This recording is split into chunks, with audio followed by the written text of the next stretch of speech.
it's murder. I mean, clearly it's murder. What can I do to help?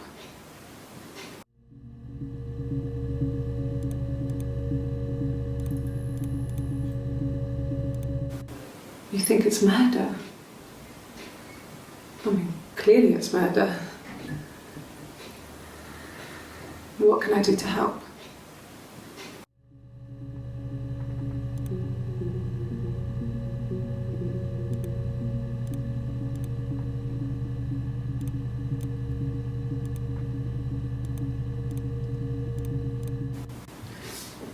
Yeah, that's me. But February, I mean, that was months ago. What's that got to do with Simon's murder?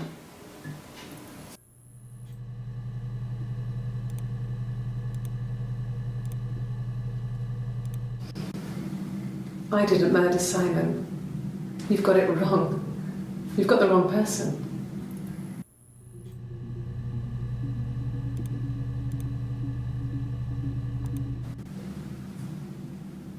I'd like to speak to a lawyer now. Please. You have no murder weapon. You have nothing. And all these stories we've been telling each other, just that. Stories.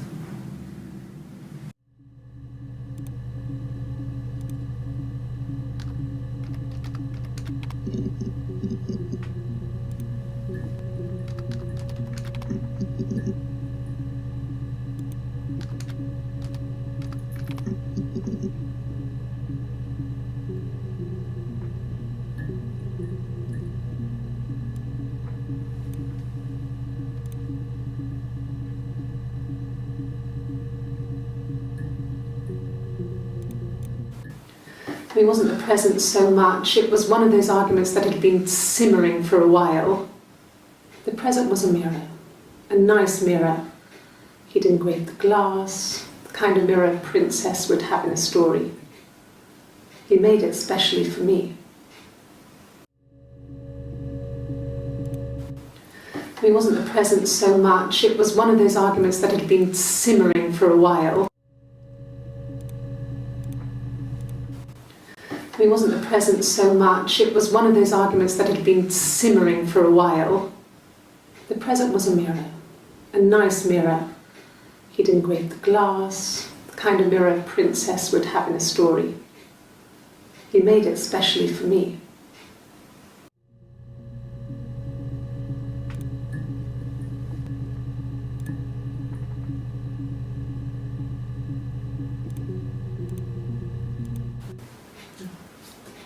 It's Rapunzel. The story starts when she's born. Mother Gothel, a witch, takes Rapunzel from her parents and keeps her locked up in this tower. Rapunzel gets pregnant by the prince, and Mother Gothel is furious, so she cuts off her hair and throws it. Actually, her hair's already short here, so that's already happened. So she throws her into the wilderness, and Rapunzel is reunited with the prince, who's blind, but she kills him with her tears, and so it's a happy ending. Is that too much?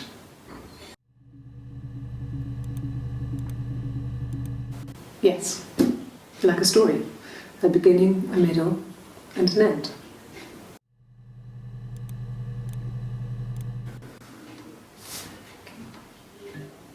Well,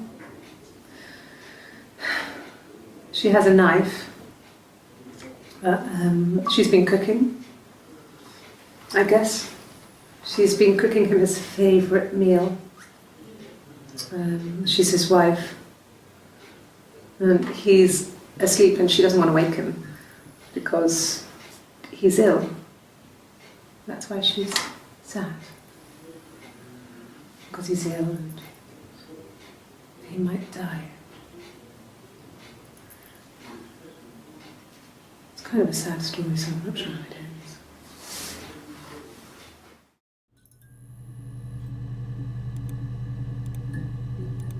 Well, she wasn't my real mother, but she raised me.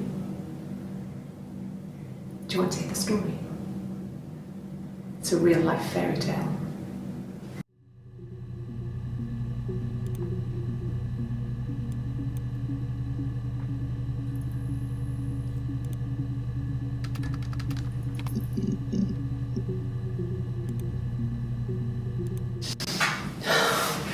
We were obsessed with fairy tales. Not just the pretty ones, but the traditional ones. They were dark and real, bizarre and violent. Felt like life. We had this huge old book that I think Mum must have bought from a library sale. The illustrations had thin tracing paper over them to protect them. They were in colour, shiny plates. At the front of the book was an index of illustrations. We read that more than the actual stories. We'd read aloud the captions and flip between the pictures. There was something intimate about peeling back the tracing paper, undressing the pictures. Rapunzel's hair is cut. The eagle plucks out his heart. The princess pricks her finger.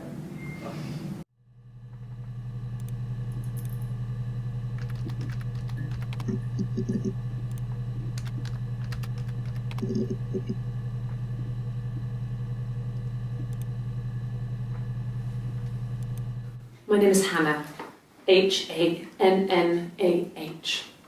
It's palindrome. It reads the same backwards as forwards. It doesn't work if you mirror it though, it's not quite symmetrical, but well, I mean, you get the idea. Sorry. Hannah Smith, I live at 31 Gladstone Street.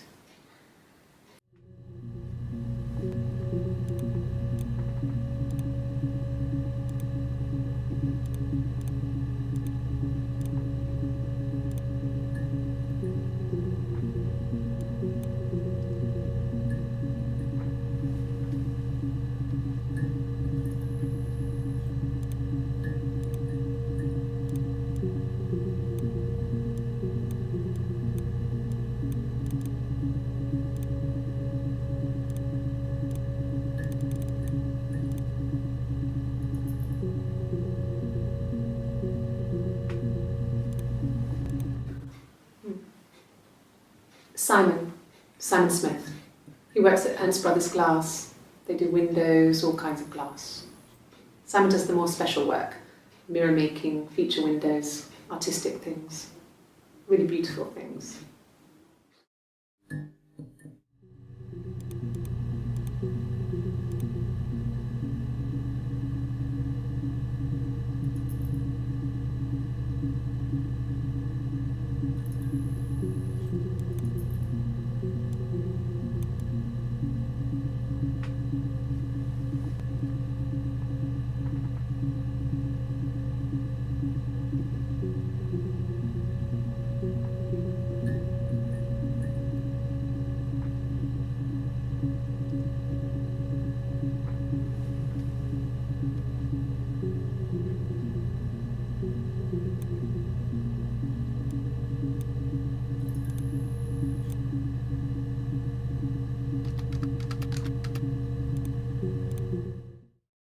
The mirror. I can't remember. I put it somewhere safe. Upstairs, I think. I haven't looked at it since.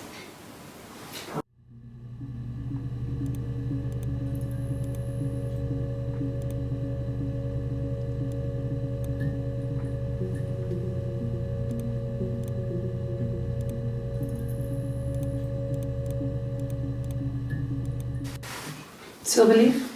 No. He normally silvers them properly. This mirror, it's supposed to look antique. The reflection isn't as good. It's the perfect mirror for someone who doesn't like to look at their own reflection.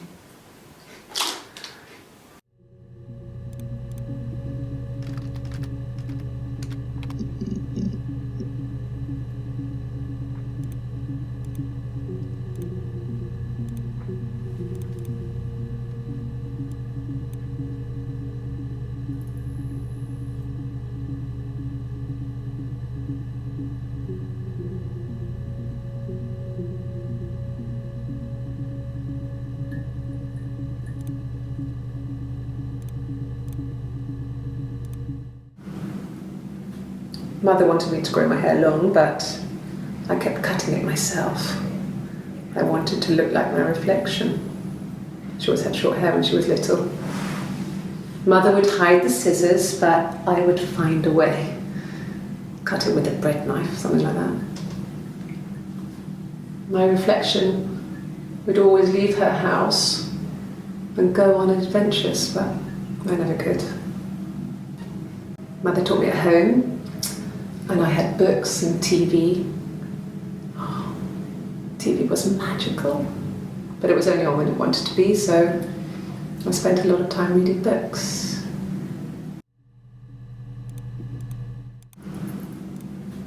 Mother wanted a lot of time reading books.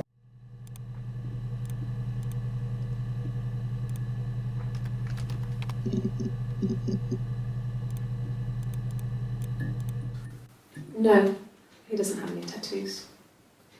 He has a scar down here near his stomach, past his hip.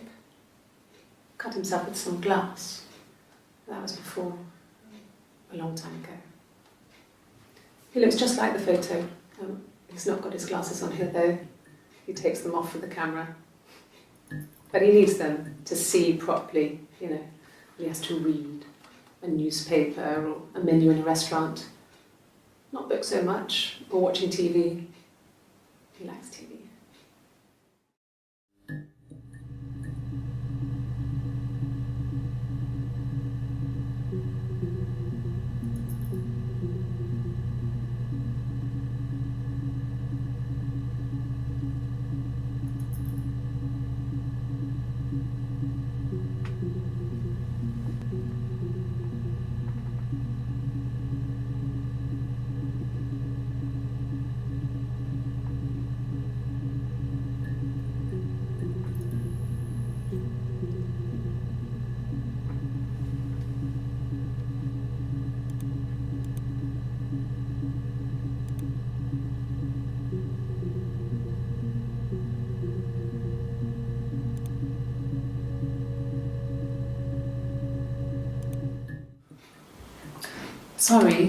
Sorry.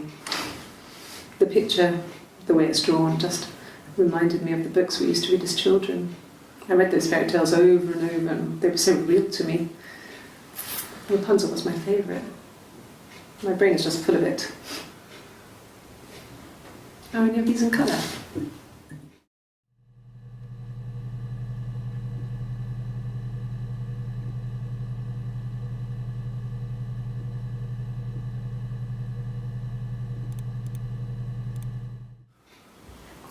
Sorry. The picture, the way it's drawn, just reminded me of the books we used to read as children. I read those fairy tales over and over, and they were so real to me. Rapunzel was my favourite. My brain is just full of it. Are any of these in colour?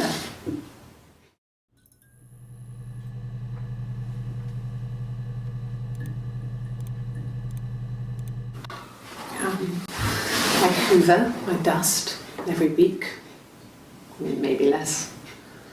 I once asked Eleanor how often I should dust, and she said, if people ask, tell them you do it once a week, but every few weeks is okay. I think she was just trying to make me feel better. I mean, when I was there, she was hoovering every day, ran an ordered house. You know how that generation is, putting on a brave front. She has secret stashes of cigarettes. Doug doesn't even know she smokes. When I was there, I saw her. She has these sort of porcelain vases, ornamental, next to the Reader's Digest books. Cigarettes inside. And she still has them. I mean, last time I was there, I looked in a vase. There was a fresh pack. I mean, all those years of marriage, and she still has a secret like that.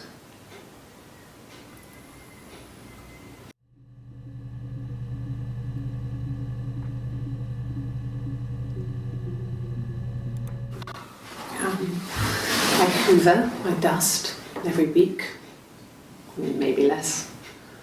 I once asked Eleanor how often I should dust, and she said, if people ask, tell them you do it once a week, but every few weeks is okay. I think she was just trying to make me feel better. I mean, when I was there, she was hoovering every day, ran an ordered house. You know how that generation is, putting on a brave front. She has secret stashes of cigarettes. Doug doesn't even know she smokes. When I was there, I saw her. She has these sort of porcelain vases, ornamental, next to the Reader's Digest books.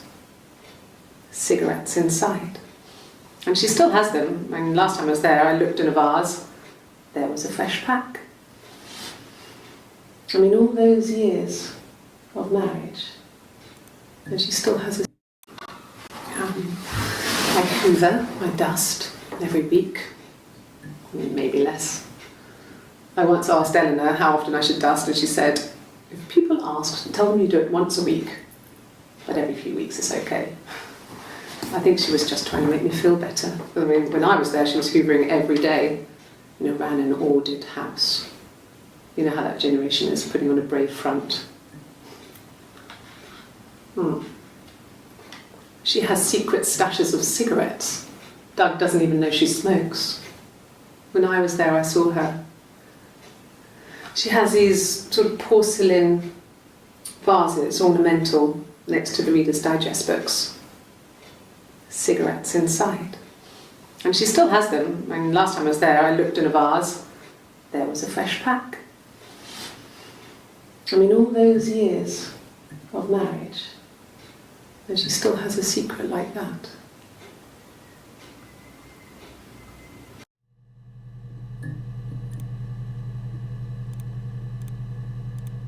And the Glaziers. I worked there some weekends, and Simon had a part-time job there too. That was Eric's generosity. He was always good at helping out other people's children. Simon was quiet, more thoughtful than the other boys. Even then, he had a sense of craftsmanship. Wasn't always rushing stuff. Boys that age are just running around like headless chickens most of the time. Plus he had that look. He looked like a fairy tale prince from one of my books.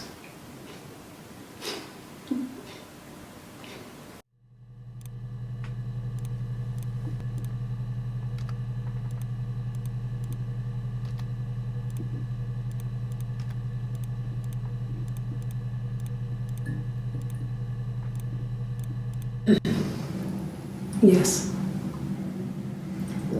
The first time we saw each other, it was strange. We both realised at the same moment, I think. We must have seen each other before, but there was this instant when we first realised it wasn't a reflection. The reflection was staring back. I think I was 5. It was my birthday. My reflection was wearing a party hat and waving. I knew what party hats were from books. And it suddenly occurred to me,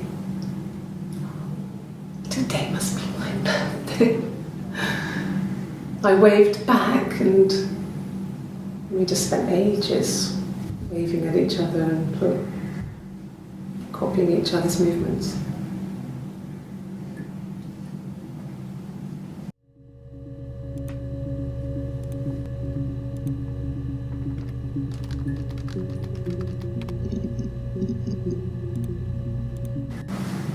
Florence raised me in her home.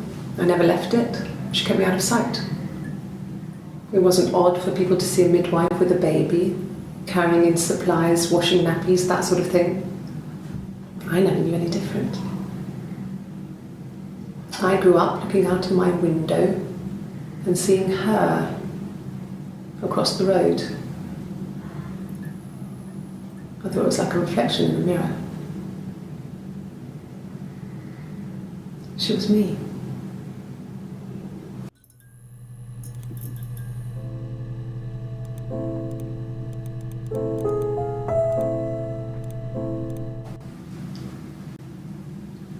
I wanted to see my reflection. I thought that if I touched her, something would happen. We would become one girl. The fairy tale was over, the witch was dead, and I'd be restored to my rightful place.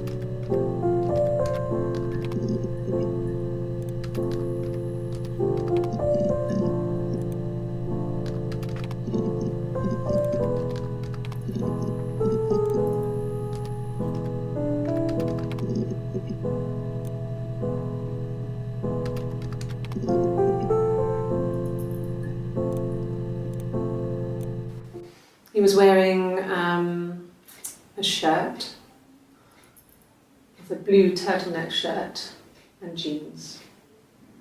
He has a watch, it's a really nice one. That was a gift from his boss, Eric. He had his coat, a long grey duffel coat, like Paddington Bear. He would have taken that with him, it's not in the house.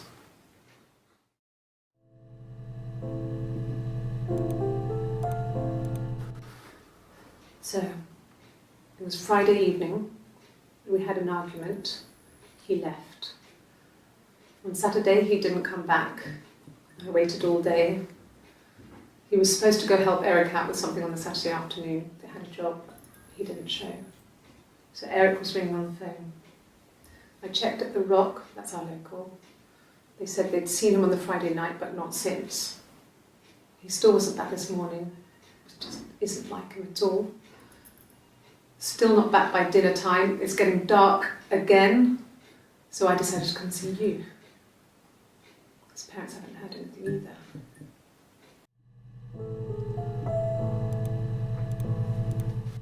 Yes, there's a car that we share, a Cavalier, and a van he uses for work. It's owned by Eric, but we look after it. Both of them are there now, parked on the street. I'm not sure about the keys for the van. I can look for you when I get back.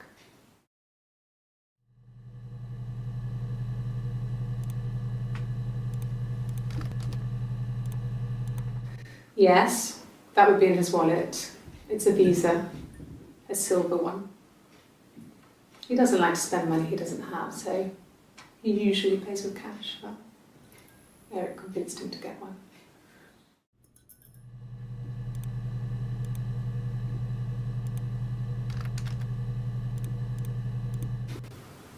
Well, Eric was like an uncle to him.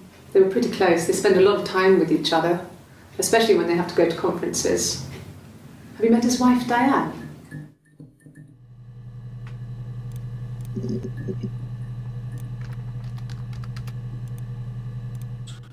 He has a wallet, a huge, silly thing, leather, real leather, I think. He packs it full of stuff, business cards, receipts, lottery tickets. He always carries it in his back pocket. I think that's why he's got a bad back. Offsets the discs. I haven't seen it, so he must have it on him. He always takes it out of his back pocket before, when he comes in, if he's in the house.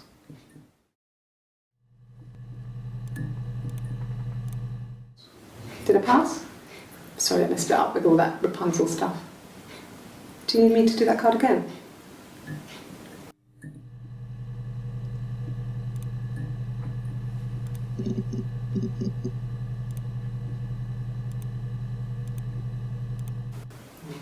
Diane is really nice. She helps out with the glaziers, organises the Christmas party, that sort of thing. They have 2 kids, really sweet kids. She used to look out for me when I worked there.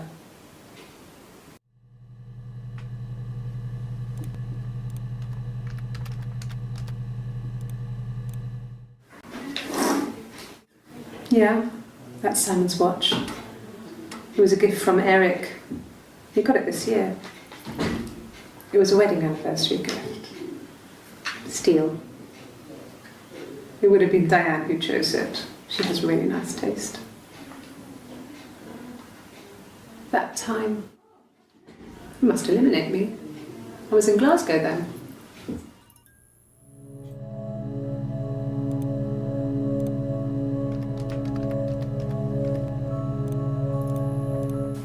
Not really. He would go to the pub.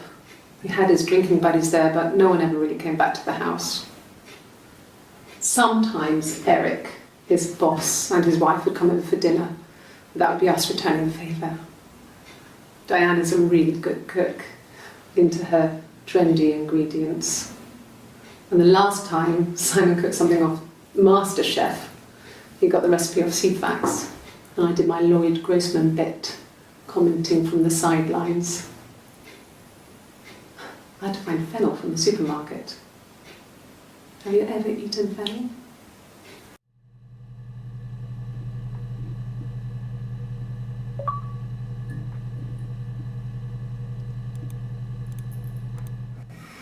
Simon and Eric arguing? No, I can't imagine they'd be arguing. And they get on so well. Unless it was something to do with Simon and Eric arguing? No. Simon and Eric arguing? No, I can't imagine they'd be arguing. And they get on so well. Unless it was something to do with work. Maybe Simon was being too much of a perfectionist. But I don't know. You should ask Diane.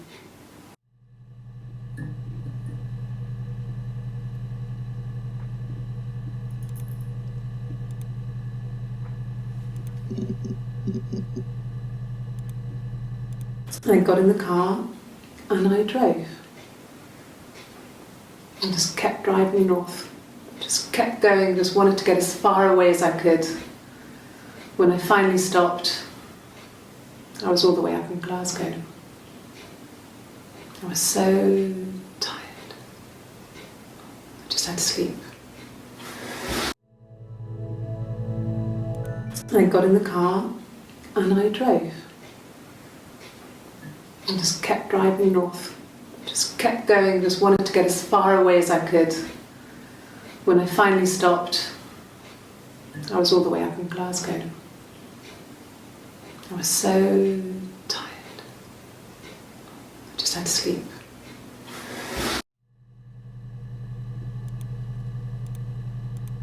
Yes. I got to Glasgow, I was exhausted, so I pulled over and slept in the car. I woke up because a rubbish truck went past. I got some petrol, bought a coffee and a pastry, tried calling someone from a payphone, and then headed back.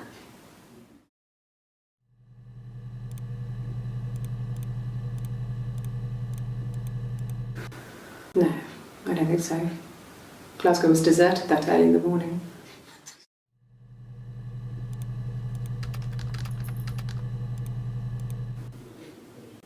When I arrived in Glasgow, I was exhausted. The streets were empty. I was driving badly. And I hit a taxi. Not a big crash, just paintwork. The guy was so pissed off because I didn't have a driving license on me.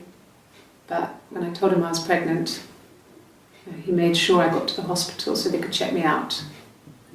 It was fine. The hospital must have details when I was looked at. There's a scratch on the car.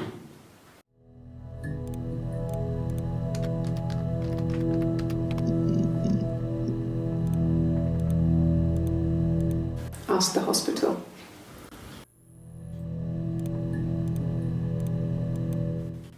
I don't see how it's hard.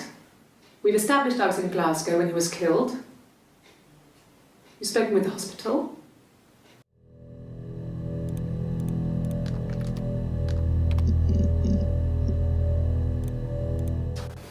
A police station.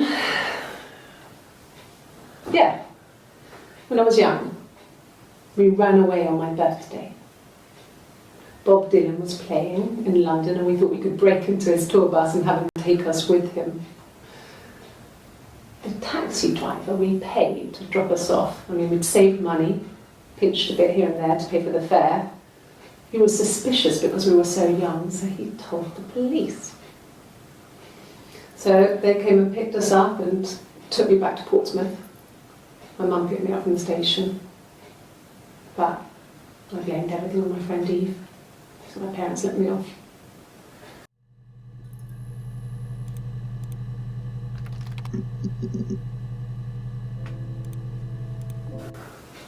Well, my friend Eve. I mean, she was a friend from when I was a kid, and she was always more popular with the boys, and I used to hate her for it. I mean, really hate her sometimes.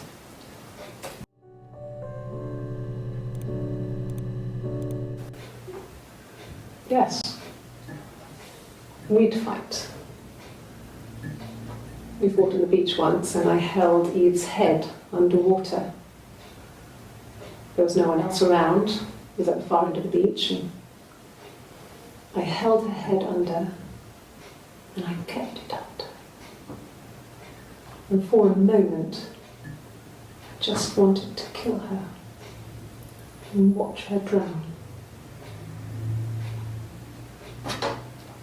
But that was it. It was just a moment.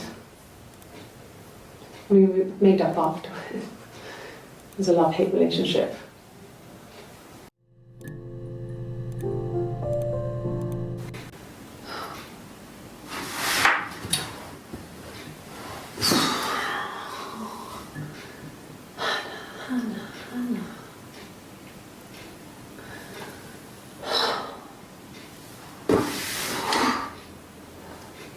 What are you doing talking about Eve?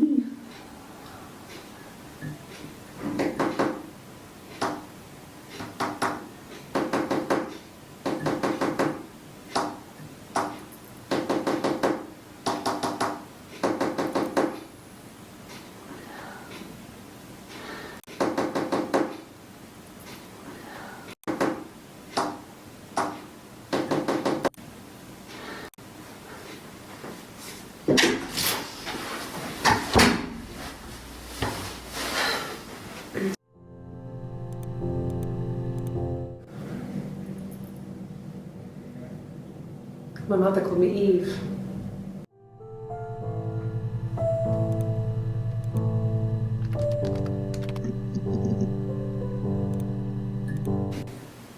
Twins? Really? Are you really asking me that question?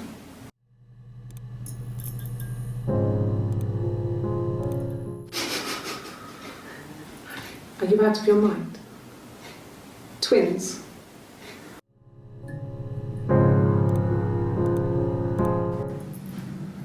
Florence took me home with her.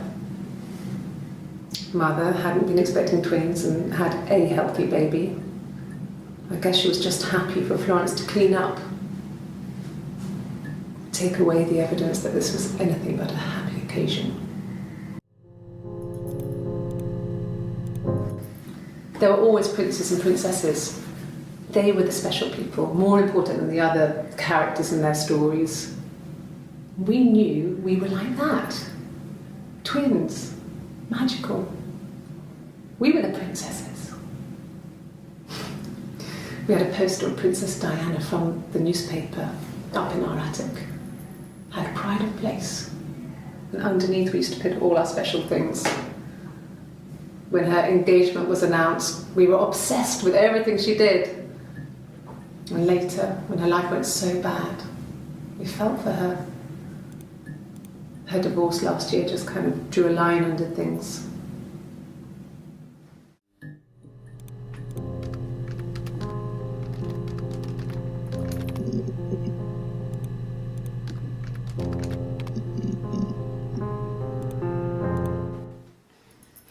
You want me to play something? I'm not the world's greatest guitar player. Okay. Probably needs tuning. No, it's okay. How about a traditional ballad? Should be right up your street.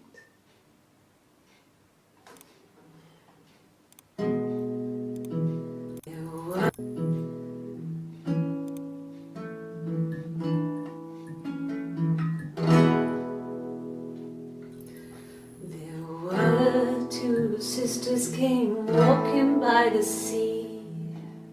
Oh, the wind and the rain.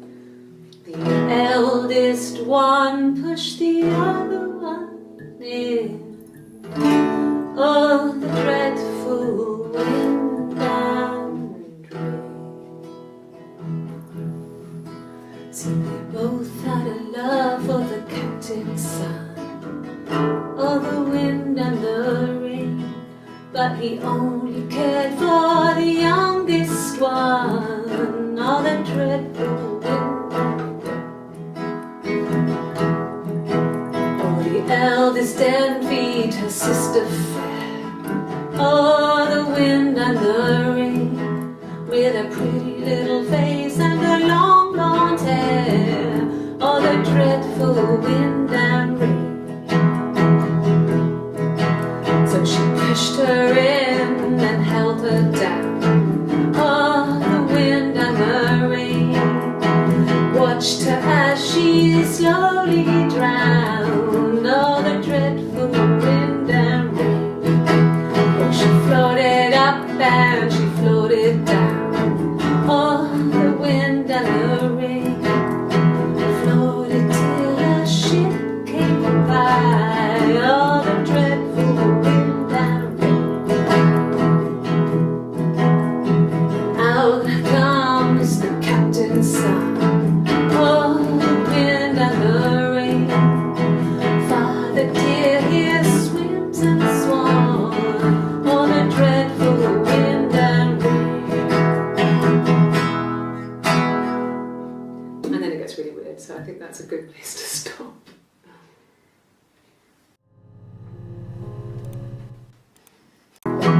Floated till a ship came by. Oh, the dreadful wind and rain. Out comes the captain's son. Oh, the wind and the rain. Father dear, here swims and swans. Oh, the dreadful wind and rain. And then it gets really weird, so I think that's a good place to stop.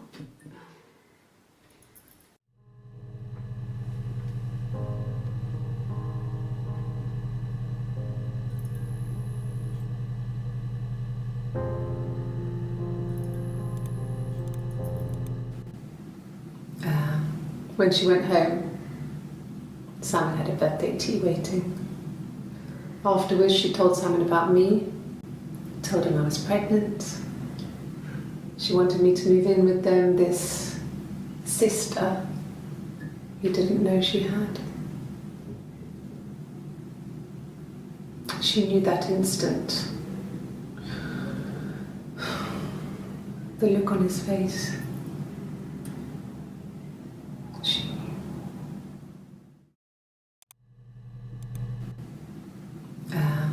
When she went home, Simon had a birthday tea waiting. Afterwards, she told Simon about me, told him I was pregnant. She wanted me to move in with them, this sister he didn't know she had. She knew that instant. The look on his face. She knew.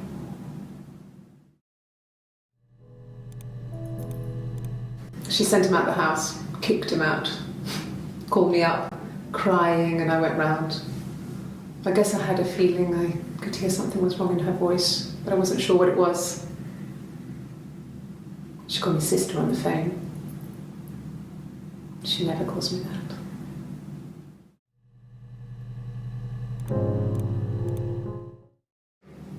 My sister is gone, and she's never coming back.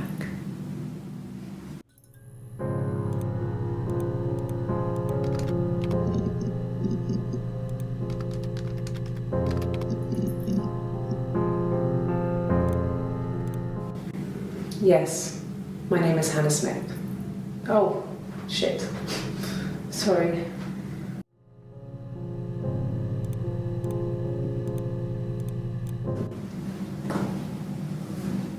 Across the road, where my parents first lived there, was a midwife called Florence.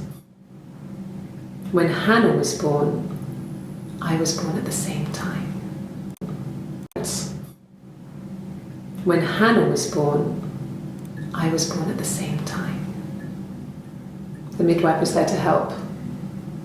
I'd been throttled by the cord, probably wrapped around my neck by Hannah.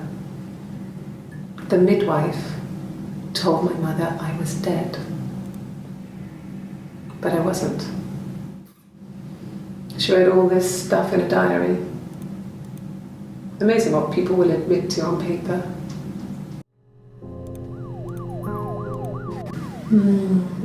She recognized me from the window. She told me to come inside, and she hid me. They had made the attic into a place where Hannah could play. There was a dollhouse. She hid me up there. No one else ever went into the attic. It was her place.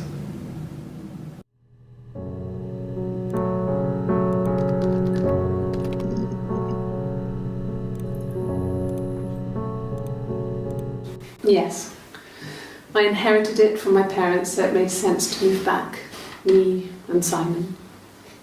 Felt like going back to old ways before the pregnancy. Reminded me of being a girl, a dollhouse in the attic, old things. We didn't sleep in my parents' bedroom for a long time. We decorated it as soon as we moved in, but it was another year before we started sleeping there. Yes, it was another year before we started sleeping there.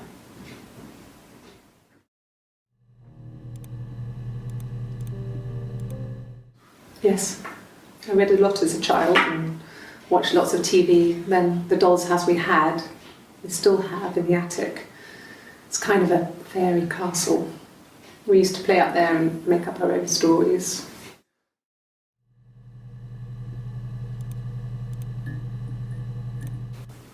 Could the hairs have come from somewhere else?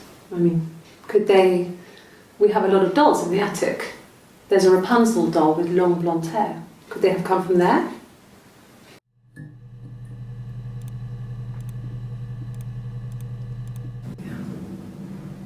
I'm not sure where the dollhouse came from. I don't know if it was given to them or they inherited it. I mean, they wouldn't have had the money to buy it. It was so huge.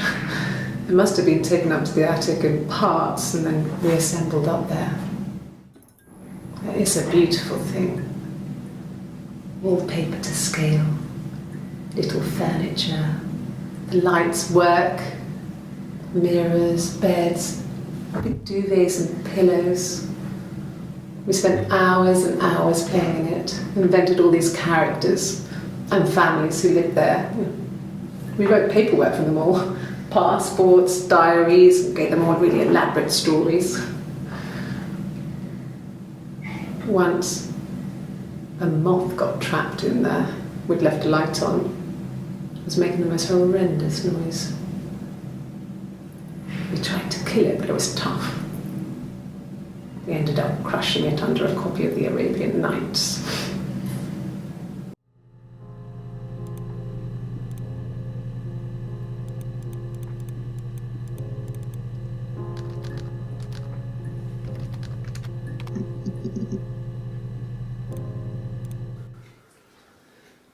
Simon is 6 foot, darkish blonde hair, average build. He's clean shaven. If his beard grows, it goes ginger, so he shaves it. I mean, not that there's anything wrong with ginger hair. I bought a photo. They said a spring photo. This was taken last year on holiday in Rome. It's the best one I have.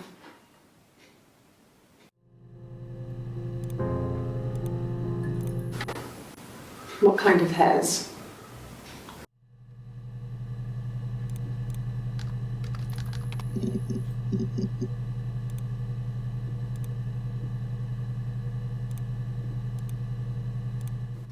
It's the Rockington Arms, The Rock. It's run by a nice couple, Peter and Susan. There's some other regulars there that Simon likes to drink with, and the barmaid they're having sometimes, Helen. Peter said Simon had been in and had a few drinks.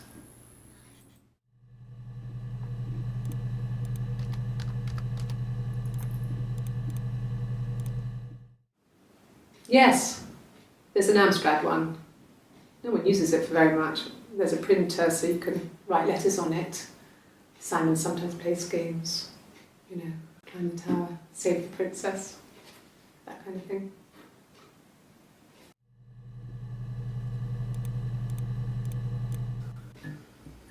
Simon isn't the type to run off or do anything crazy. Someone must have done something to him, or there must have been some kind of accident. So what do we do next?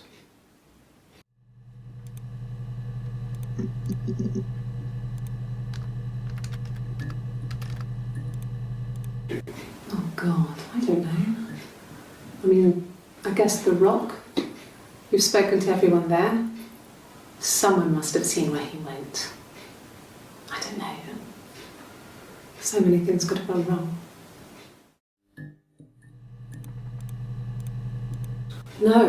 No one has been in the last few weeks.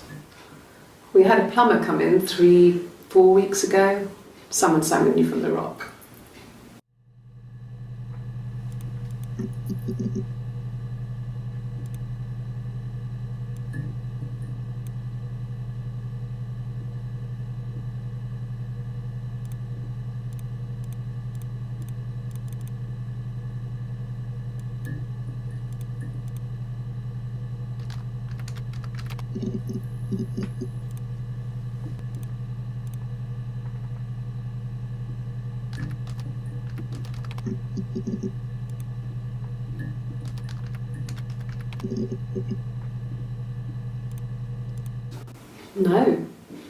No, Simon didn't play guitar. He wasn't very musical. He liked to listen, but he was tone deaf.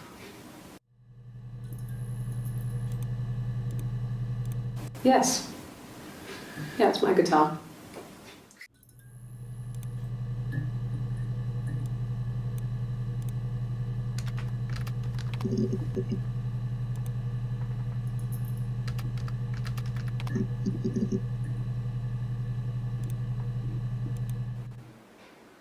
A black coffee, thanks.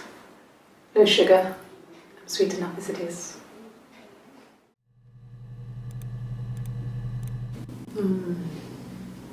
About 8 years back. It was a present to myself. I shouldn't even be drinking coffee with the baby. It's been hard trying to give it up. I think they say you can have 1 cup.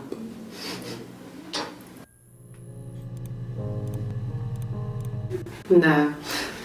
I've had enough coffee for today, thanks. Glass of water.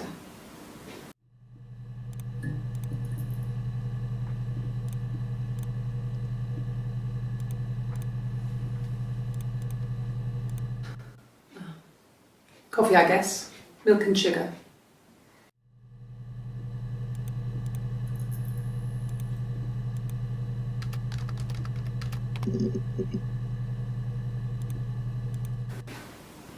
I got pregnant. Both our parents had a big powwow. We weren't even in the room. And they decided we should get married.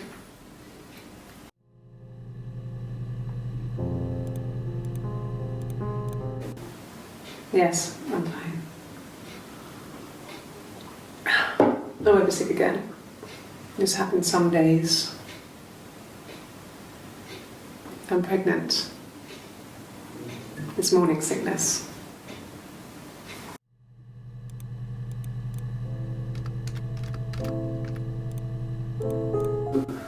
No. Well, yes.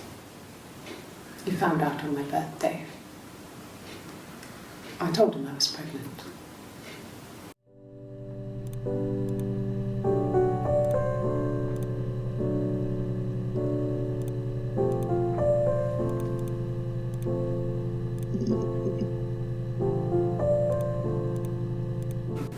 No. I lost the baby. I had a miscarriage at 8 months. We carried on living at Simon's parents until But it was only a few months after.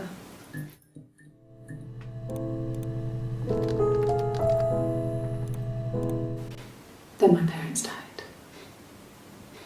It was the worst year of my life. A miscarriage and then my parents.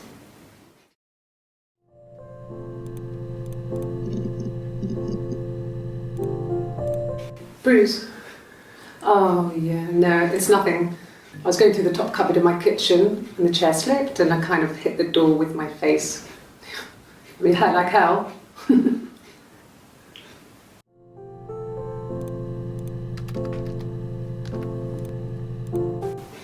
The bruise. I have a really fast metabolism, so stuff like that just comes and goes. I don't know if there's much more that I can tell you that I haven't already told the other policemen. I found the body.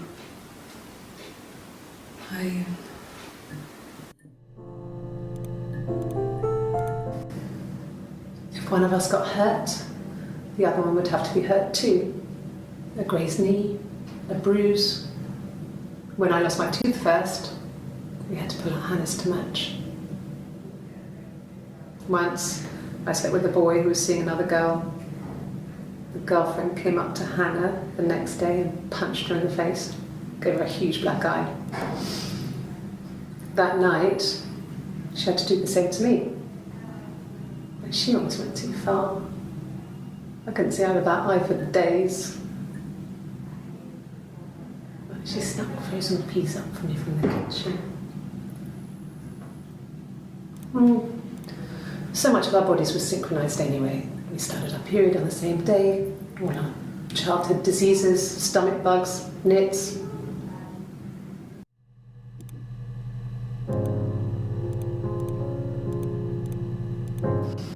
Differences? She's a better driver than me. She passed the test for us. I tried to take it and nearly crashed the car. Learned that you can't rely on confidence to get you through everything.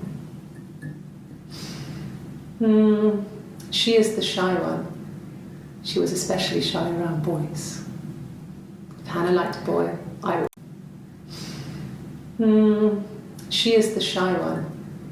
She was especially shy around boys. If Hannah liked a boy, I would have to pursue him. It was that way with Carl. Hannah met him first. She had such a crush.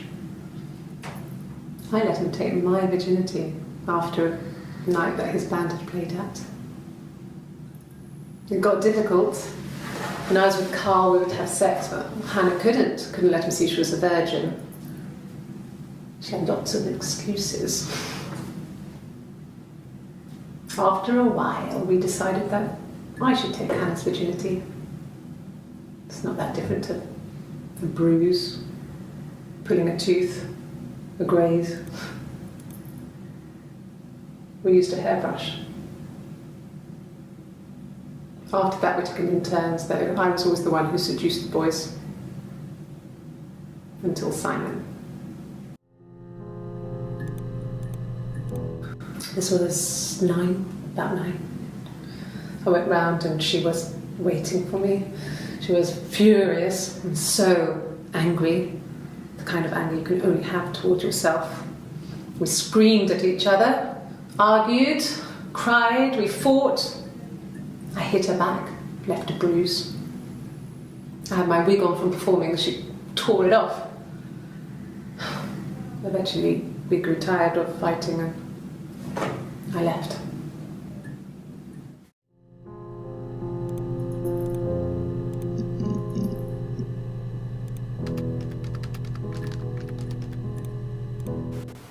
Oh, my tattoo. I got it to express my individuality. It's an apple and a snake.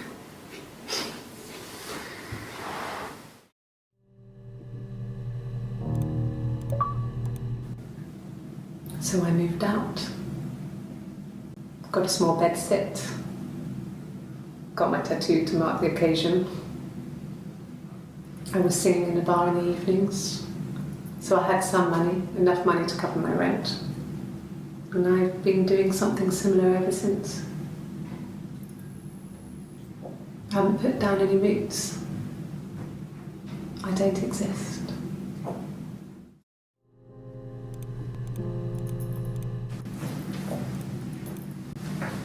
He saw me singing one of my shows, pure chance.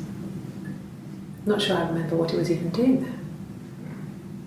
Afterwards, I had a drink at the bar and he came over and we got talking. I knew who he was. Obviously, I knew who he was.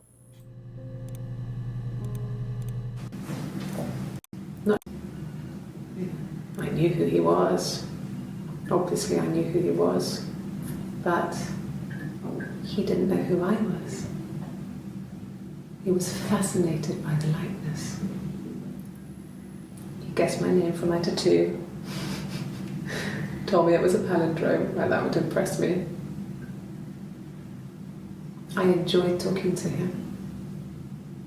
It was amazing to be able to sit and interact and talk to him after all this time.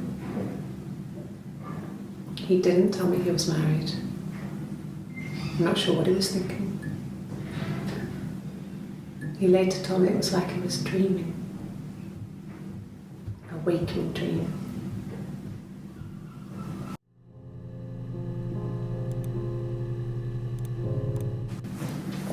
To be, I'm not sure. And he didn't know who I was.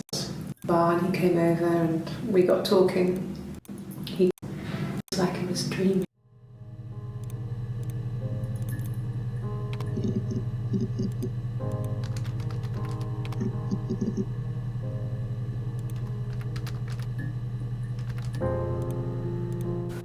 A wig?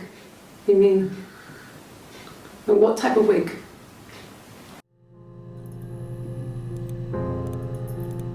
No, I've never worn a wig. What kind of wig?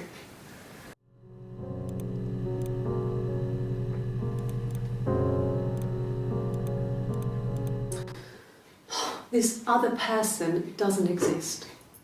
I don't know what the blonde wig is, but it could be anything. Have you looked at the cat flap?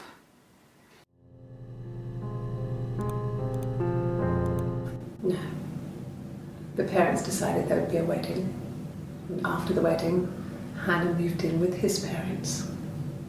There was no way I could follow, so we were separated again. I stayed in the attic. It was hard. It's like I suddenly didn't exist. I would sneak out, but in case anyone recognised me, I started wearing a wig. Hannah and I would meet up in the park. I was trying to get pregnant, but I couldn't. I couldn't do it with anyone we knew, so it was sex with strangers, drunk guys I'd met in clubs, parks and alleyways. I was 17. It felt like I was being punished. But it was Hannah who had betrayed us. I had to stop when one of the guys gave me an STD.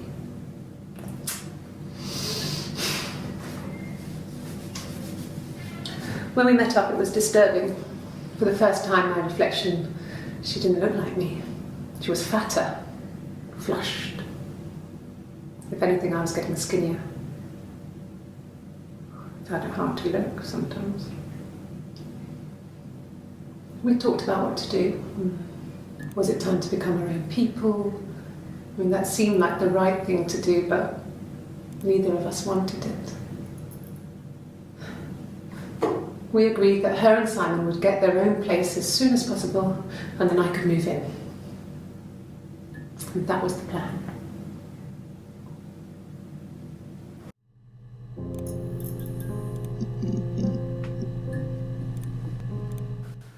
There's married couple stuff.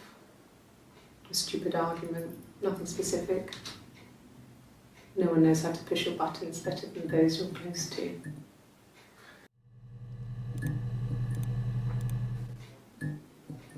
A long time. We got married when I was 17. Childhood sweethearts. Something like that.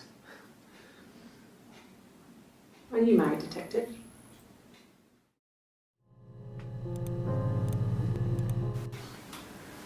When you've been married for 10 years, stuff accumulates. We could argue about anything. And he's so nice. That doesn't help. He tries to smooth things over, and that just makes it worse. We're both passive-aggressive, so we never normally argue directly about anything.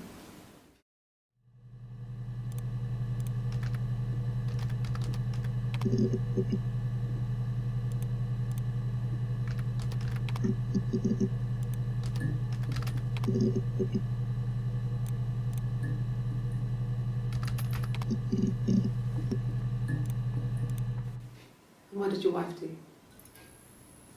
She didn't kill you. You think I killed Simon because he was having an affair? Well, I didn't kill him. I wasn't even there. I was in Glasgow worrying about whether my baby was still growing inside me. I mean, why would I kill Simon? I loved him.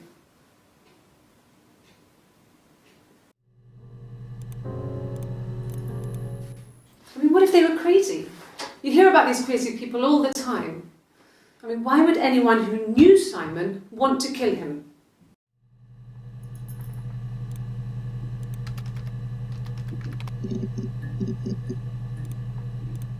An affair. Simon wasn't having an affair.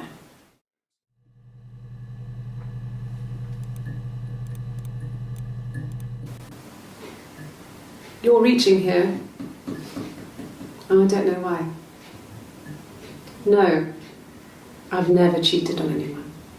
I've never taken anything from anyone.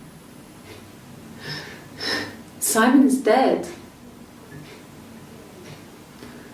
But I have my baby to care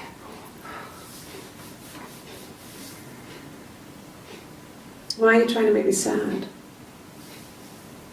Why are you so obsessed with sex and affairs? You cheated on your wife. Is this your thing?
It's all that matters, really, the baby. Simon's dead, but the baby, that's how he will live on. Our baby. It was supposed to be a secret. Just because Simon is dead doesn't mean I have to give up all his secrets. It doesn't have anything to do with what happened to Simon. No one murdered my husband because he cheated his expenses for a romantic weekend in Oxford. Like I said before, it was 3, something like that. I walked in, saw Simon. He was on the floor of the living room. His throat had been cut. There was a lot of blood.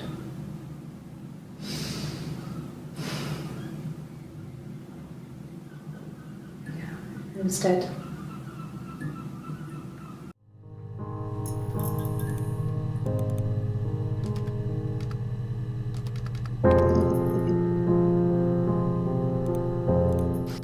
We spent the wedding night in a hotel in Brighton. It would have been too much to do more. We were saving for the baby. It was wonderful to be in a hotel, away from home, just alone together. Since then, we've always tried to get away for our holiday.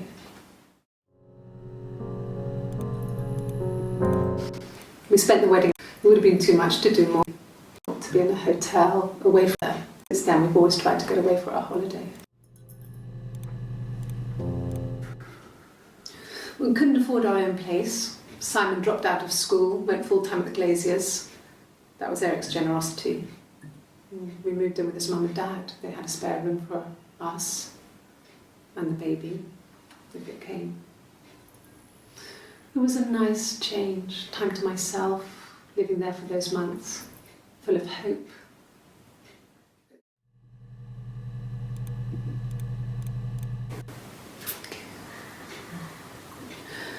It was after dinner. I'd spoken to Simon's parents on the phone. I looked up for an early night and I suddenly had this thought. I think it was something his mum had said. She'd been speaking about old stuff, sad stuff, about when we lived there, about the baby. There's some boxes in the cellar, nursery stuff we never needed, and I never had the heart to throw out. And I suddenly remembered that when I'd looked down there the week before, those boxes, that pile was in the wrong place. I went cold all over. I went down there with a torch and went straight to the back, and that's when I saw the bin bags. Pulled them open, saw the body. I screamed, and that's when I called the police.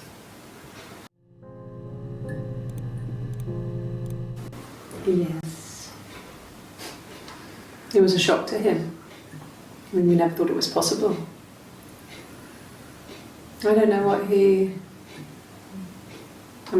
I hadn't decided whether to keep the baby. I wasn't really ready to talk to him about it.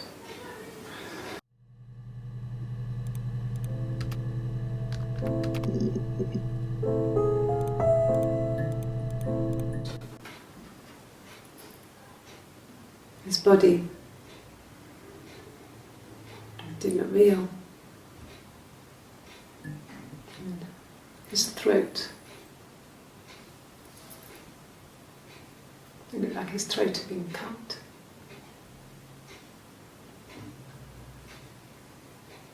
And I didn't see his glasses. He has these thick glasses. He doesn't always wear.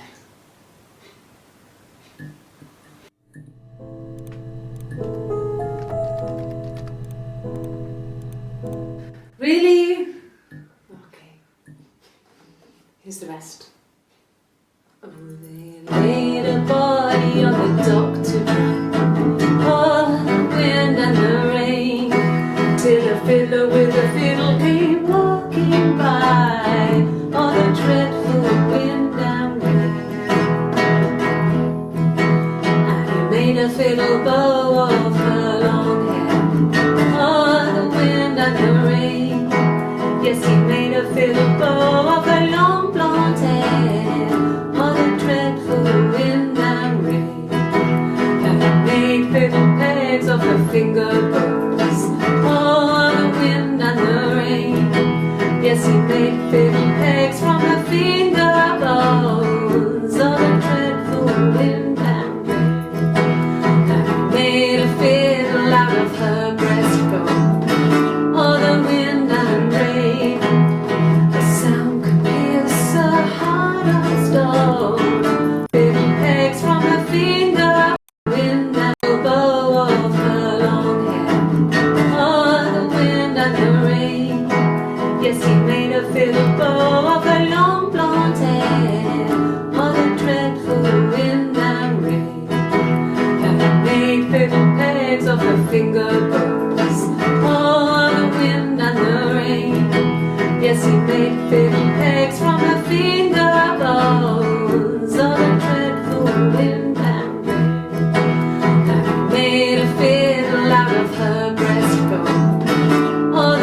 only tune that the fiddle could play was "Oh, the wind and the rain."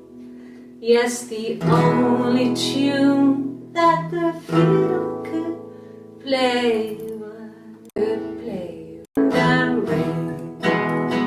Wind and the finger bones of the bow. The sound could pierce a heart of stone.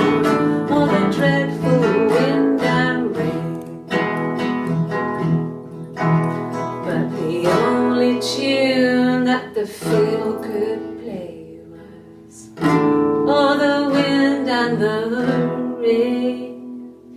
Yes, the only tune that the fiddle could play was "Oh, the dreadful wind and rain."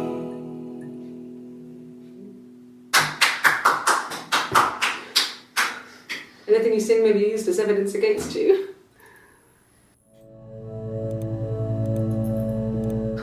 Can you imagine? I tried. I tried to get pregnant too, but it didn't happen. I slept with so many boys, men. My body refused. I think my period stopped because hers had. I was pretty ill. I mean, how could we stay the same now? Felt like Hannah had really fucked things up. Set us down separate paths. Felt like Hannah had really fucked things up. Felt like Hannah had really fucked things up. Set us down separate paths. We had become different.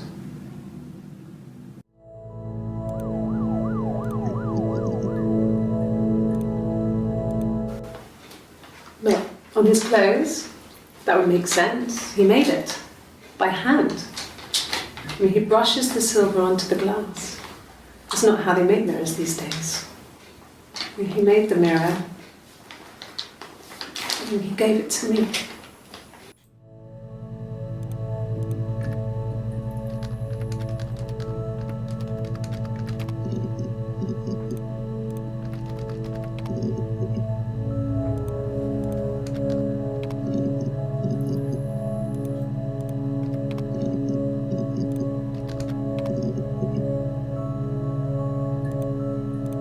No, he doesn't keep a diary.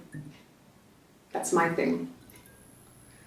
I've kept one, well, as long as I can remember, since I was a girl. It helps make sense of my day. And when you're forced to put something into words, it just gives you perspective. Everyone's on the same page.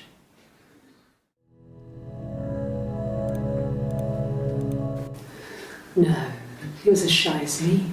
I asked a friend to ask him out for me. We had our first date at the Odeon in North. Asked a friend. No, he was as shy as me. I asked a friend to ask him out for me.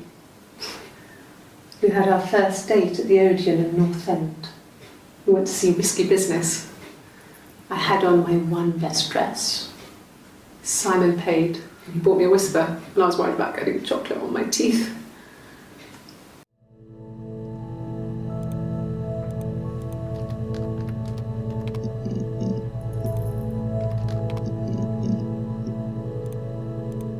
Yeah. They'd gone to bed feeling ill, thinking it was flu or something. The neighbour called me, I had to use my key to let them in. We found them dead in their... The neighbour called me, I had to use my key to let them in. We found them dead in their bed. And they'd been there for days. No one had noticed. Just awful. It was so soon after my miscarriage. The worst year of my life. I'd been so happy to get married, and after that it was just like, fuck.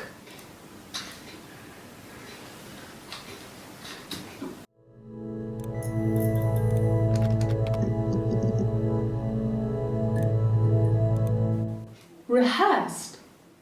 You ask me the same question, you'll get the same answer. Is that your evidence?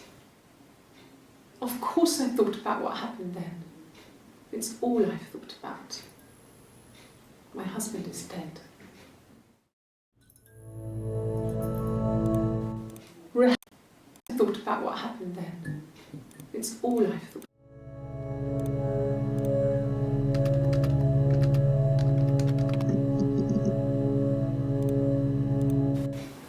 I haven't been into work. I guess I've just been waiting to hear from you, hear from my husband.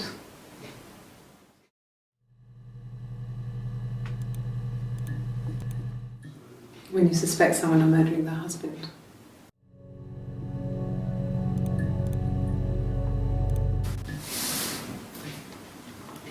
She's crying, I guess. She's sad because she thought she saw her husband with another woman.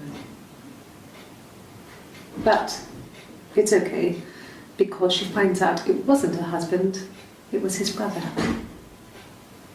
And so it's fine.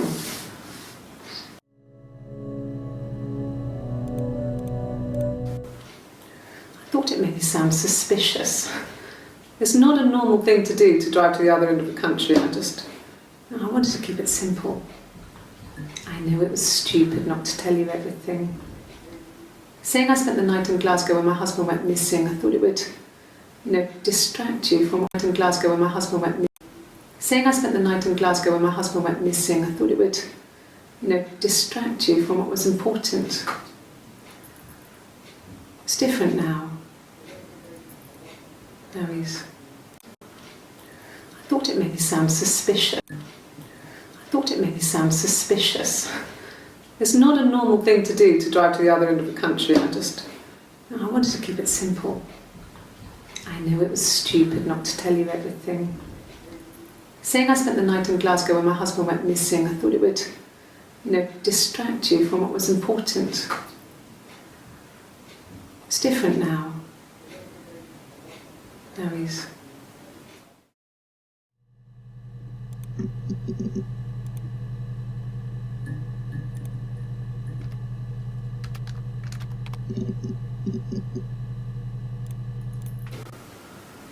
I wasn't in the house all of Friday night.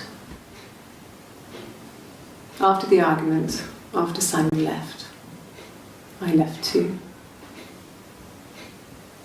I was upset and I wanted to get away.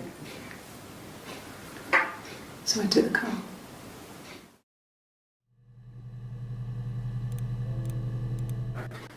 I didn't. I slept in the car. I left about 9 that night. I wasn't there.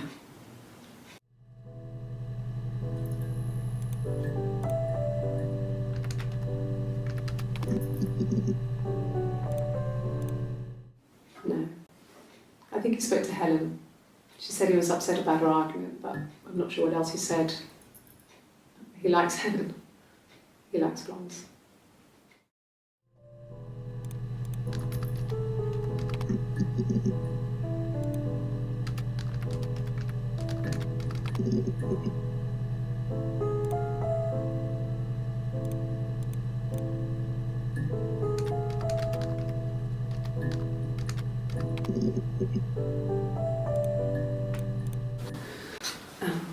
I sleep on the right side of the bed as you come in from the door.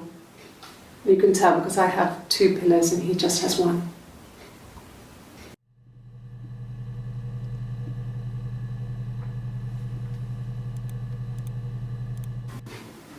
Simon was very moral about that sort of thing. He wouldn't just walk out there and sleep with anyone. He wasn't that kind of guy. He took his marriage very seriously.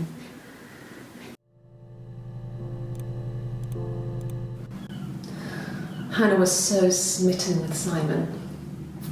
She started getting jealous, didn't want to share. Even the first date, we went to see Tom Cruise at the Old Odeon. We both went, kept changing places in the toilet. We only had the one best dress, so we had to keep swapping clothes. Must have thought we had terrible bladder problems. The next date, it was my turn. At the end, I let him kiss me, but that was it. We didn't want another Carl on our hands, and the Ouija board had said to hold back. After that, it was Hannah's turn, and she slept with him. Broke the rules. Deliberately broke the rules. She wanted to be the first to sleep with him. I mean, that's when she got pregnant. From that one time.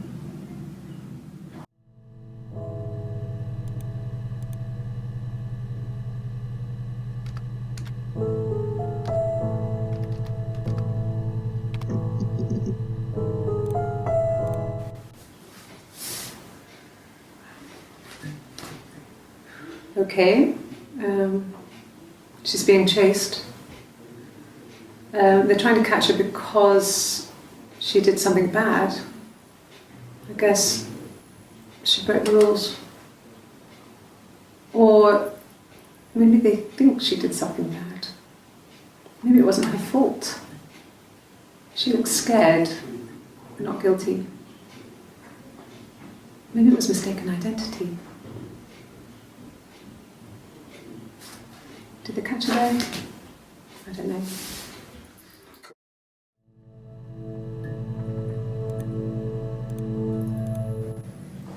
It just became our way of life. We would swap places and take it in turns to do things. And we were very careful. Whoever had been out that day would come back and write a detailed diary so that we were on the same page. We had a list of rules that said what we could and couldn't do in any given situation. It was exhaustive. We lived a second life through those rules. Rules for things that could only ever happen inside our imaginations. We would consider all the permutations of future events and agree rules to walk our way through them.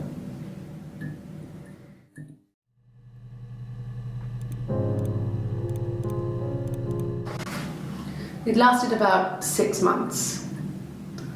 I tried to carry on, but everything was different. Hannah insisted I not pretend to be her around Simon, let alone sleep with him. We didn't share him like the others. The rules had changed. Me living in the attic had become weird in a way it hadn't been before.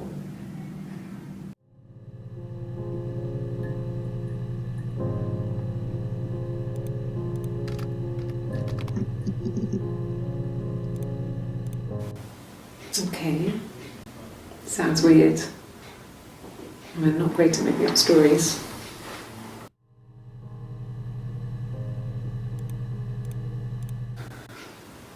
Well, fine, considering.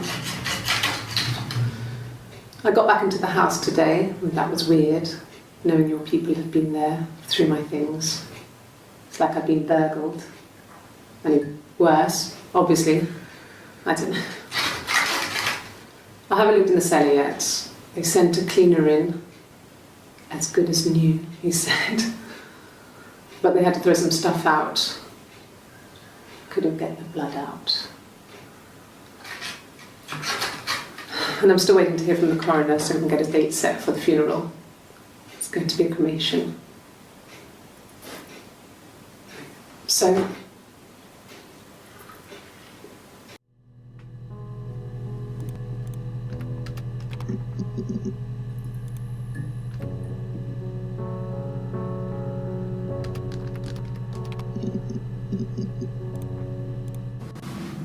yes, it was a cremation for the best. We both wore black and had veils, so it was easy. And after the funeral, everyone came back to the house. Hannah served up sandwiches, and I stayed out of sight.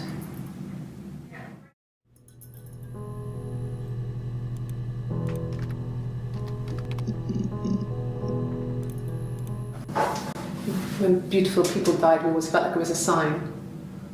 You remember Princess Grace? Grace Kelly? She died in a car crash the year before we met Simon. We used a Ouija board to speak to her, and that gave us the power to find him. That's what we thought then. that people who die tragically leave some kind of magic behind.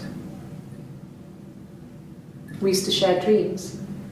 We used to wake up and write them down in our diaries immediately and compare them.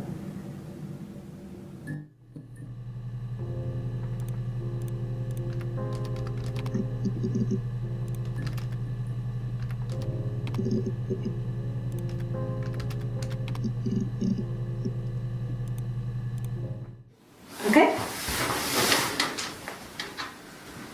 I've given blood before. Do you need to take that for your records?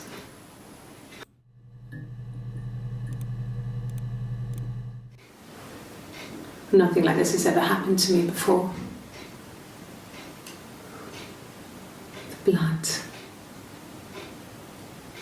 It's probably the worst thing that's ever happened to me.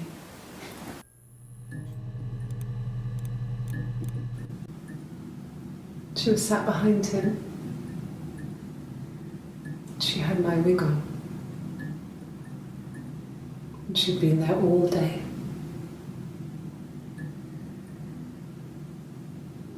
And she had blood on her.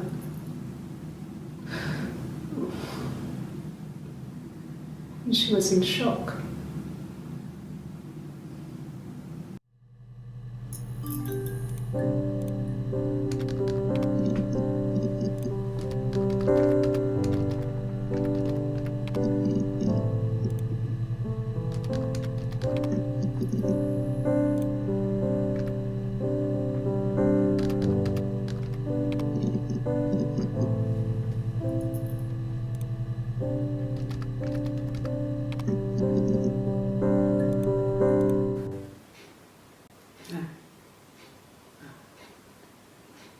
Thing was wrong.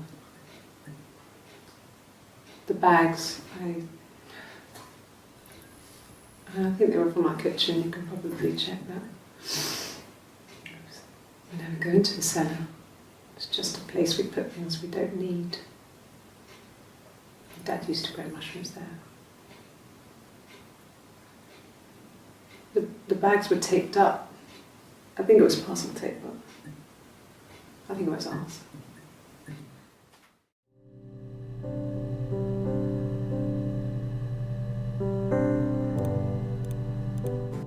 It happened very quickly.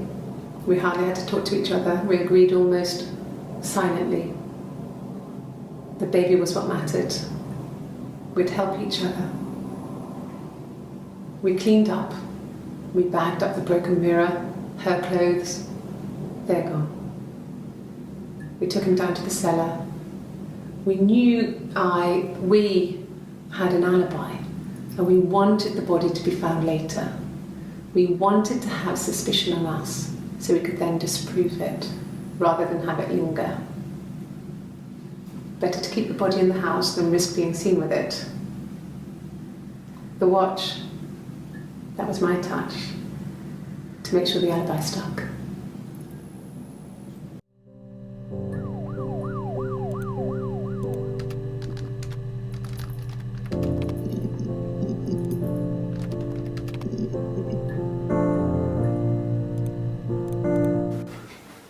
I guess you could call it that, but we were both happy to get married. It was a beautiful wedding.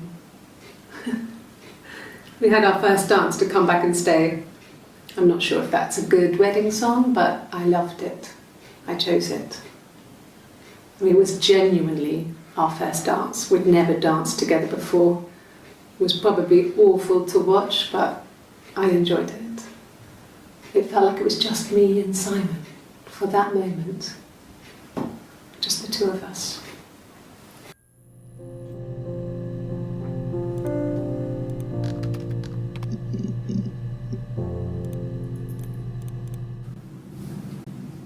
Her story is that she'd waited for him to come back.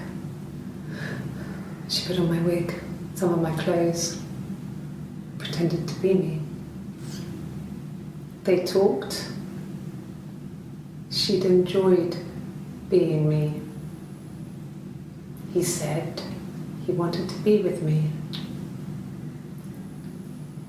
Then he took out a present, another mirror, just like the one he'd given her earlier. that unique present. She went crazy, smashed the mirror. They argued, screamed. He hit her. So she grabbed a piece of the mirror and just swung it round. She cut his throat clean open. She'd only meant to scare him off.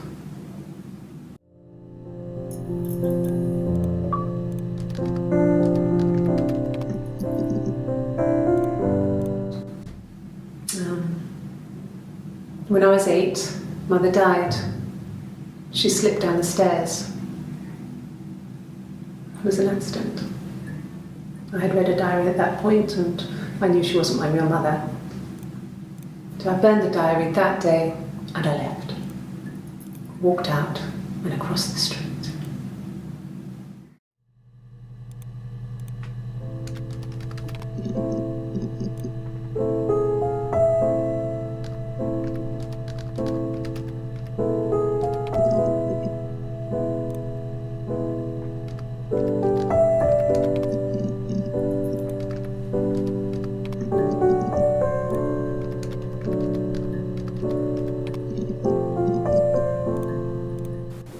They said it was food poisoning.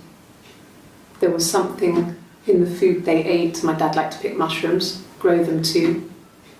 They said it was the mushrooms. It was hard to believe.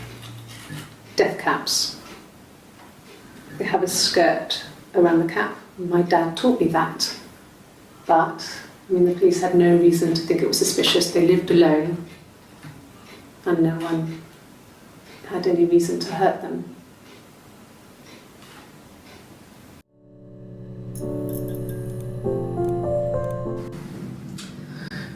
I was living in the attic. It was a very hard time. I was depressed, was still pretty sick of the STD. And I came down one morning and they were dead. They were in bed and both had been sick. They'd thrown up a lot. And I'd slept through it.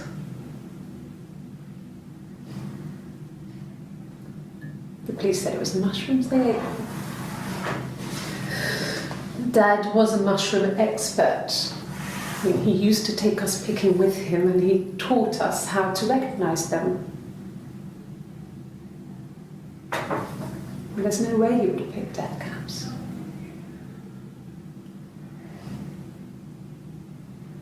But the police believed that's what happened. They never even looked in the attic.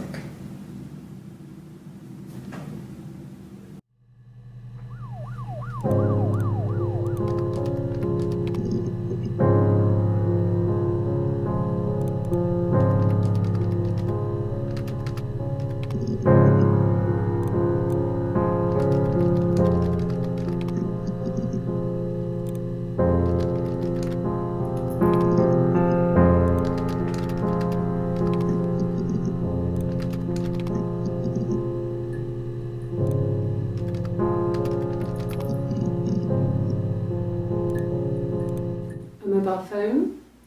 Yeah. Well, they have one for the Glaziers, but it's only for work. I can't remember the number. Oh, it's in the kitchen. I saw it plugged into its charging cradle.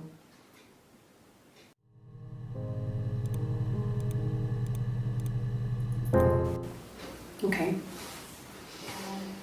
I parked up on the street. It was busy, so I had to park down the end of the road. Walked up, knocked on the door, no answer. I took my keys out of my bag and unlocked the door. The main lock was unlocked. You can tell because the key doesn't turn when you try to turn it to the left. I walked in, Salmon's coat wasn't on the peg. I couldn't see his shoes in the shoe rack. I shouted out. I walked straight into the kitchen because he usually sits in there to have a cup of tea and read his paper, but he wasn't there. I touched the kettle, it was cold. I looked quickly in the living room, nothing. So I walked upstairs to the bedroom and he wasn't there. I didn't search for him because it was pretty clear he wasn't there. I had a shower. The phone rang whilst I was in the shower. I didn't answer it. I think it was Eric. Then I was just exhausted.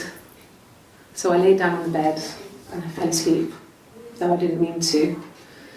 I woke up a couple of hours later and I was surprised to see no one in the bed next to me. And then I remembered where I was and what had happened. That's when Eric called again. This time I spoke to him. Then I called Doug and Eleanor. And then I decided to come and see you. That enough?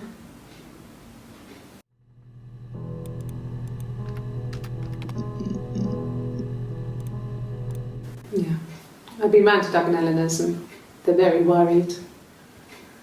I feel sorry for them.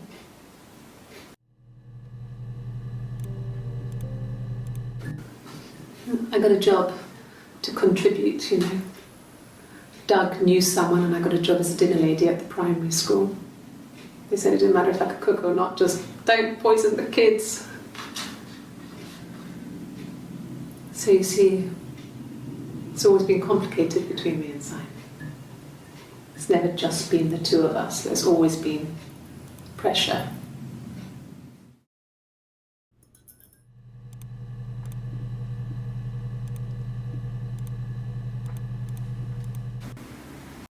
Yeah. 1984 was an awful year in the end.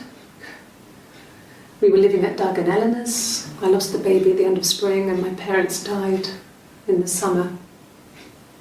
It was a hot summer, a heat wave. So when they discovered the bodies, it was just awful.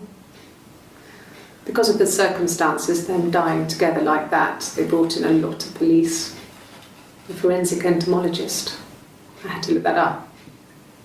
It was because of the heat. It was just awful.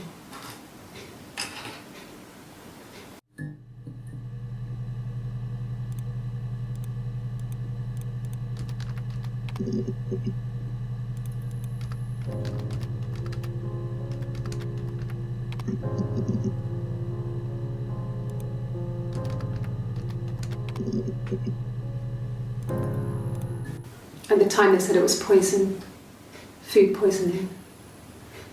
I mean, I felt so guilty. If I'd still been at home, maybe I could have done something. I don't know.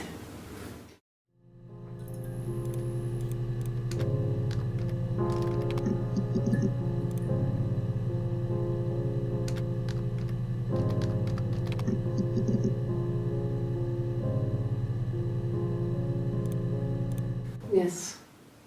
I speak with Eleanor at least once a day. Not that there's anything much to say. It's more just...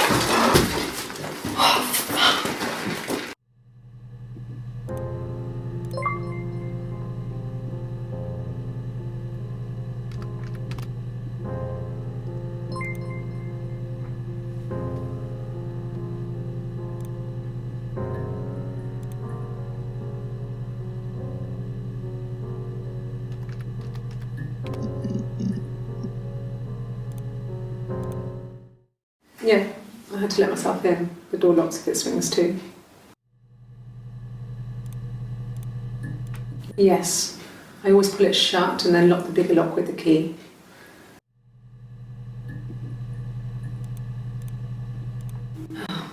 Okay. I parked up on the street. It was busy, so I parked down the end of the road. I walked up to the house, I knocked on the door, no answer. I took my keys out of my bag, unlocked the door. The main lock was unlocked. I could tell because the key wouldn't turn when I tried to turn it to the left. I walked in. Simon's coat wasn't on the peg. I couldn't see his shoes on the shoe rack. I shouted out for him. I walked straight into the kitchen. He usually sits in there to have a cup of tea and read his paper. He wasn't there. I touched the kettle. It was cold. I looked quickly into the living room. Nothing. I walked upstairs to the bedroom, he wasn't there. I didn't search for him because it was pretty clear. I looked quickly into the living room, nothing. I walked upstairs to the bedroom, he wasn't there. I didn't search for him because it was pretty clear he wasn't there. Then I had a shower. Whilst I was in the shower, the phone rang. I think it was Eric, his boss. I didn't answer it. Then I came out and I was just exhausted. So I lay down on the bed and I fell asleep, but I didn't mean to. I woke up a couple of hours later and I was surprised to see no one in the bed next to me. And then I remembered where I was and what had happened. That's when Eric called again. I spoke to him. Then I called Simon's parents. And then I decided to come and see you. That enough?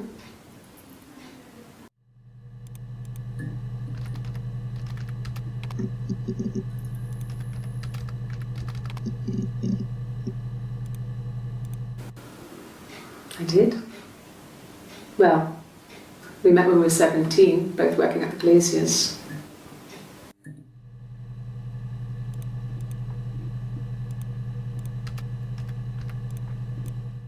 No, everyone loved Simon. He's a glazier who doesn't have much money. I don't know. I don't know.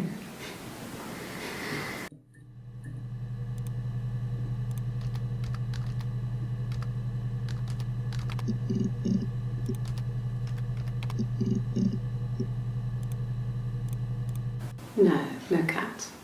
My parents had a cat before they died called Domino. It was this little black thing with white dots. And we never did anything about the cat flap, but if you were thin, you could maybe squeeze through it.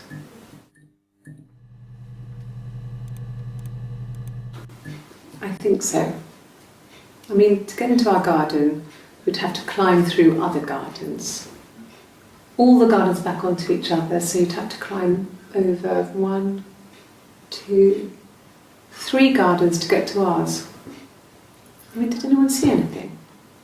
Did anyone see anyone come and go? An intruder?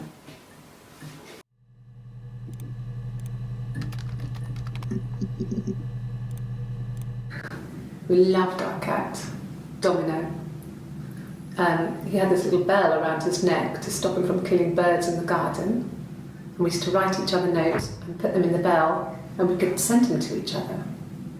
Mum found some of the notes once, and she thought I was just writing to myself because our handwriting was identical. And we had our own words for things, so she didn't quite understand them anyway.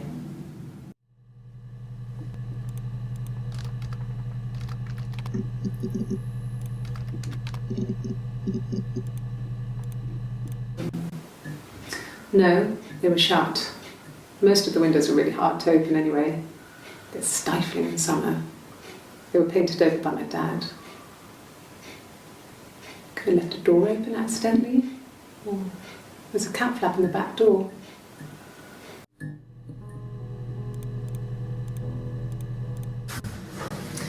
When we weren't together, we'd send secret messages by tapping out a code that we'd learned from a book, the Knock Code.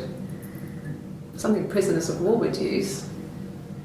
We'd tap them out on radiator pipes or the attic floor.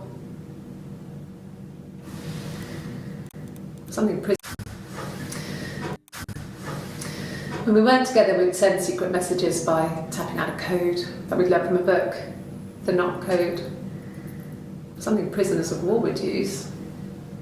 We'd tap them out on radiator pipes or the attic floor.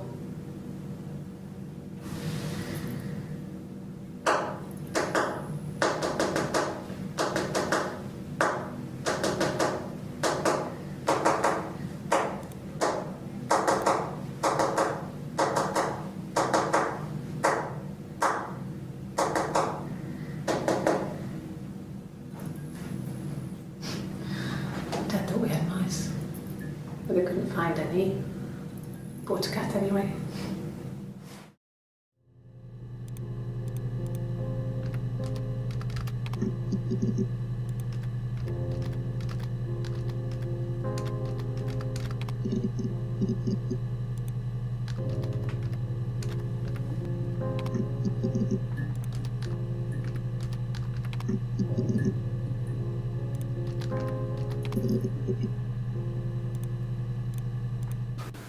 When will the police let me back in the house? And they let me take a bag of clothes with me, but...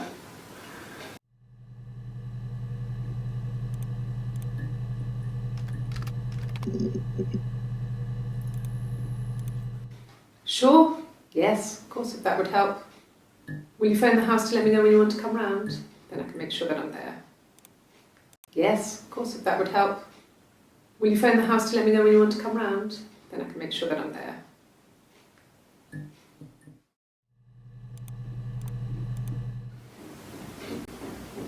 I wasn't in the house.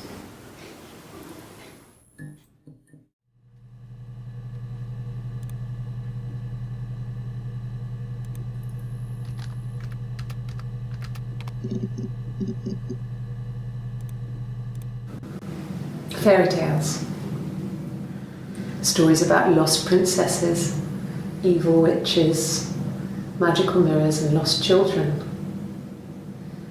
So you see, even before I knew the truth, I'd found it in those stories.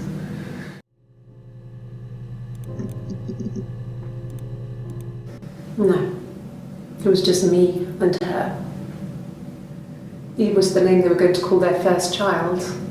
They talked about it and were going to try when he came back. Eve was the name it was just me and her. Eve was the name they were going to call their first child. They talked about it and were going to try when he came back. Florence's family had a history of firstborn girls, so they were convinced it was going to be a girl. It's hard to know if this is all true. These are stories I remember, that I read when I was a child. Maybe I misread, maybe I misunderstood. Sometimes it's hard to remember what happened last week.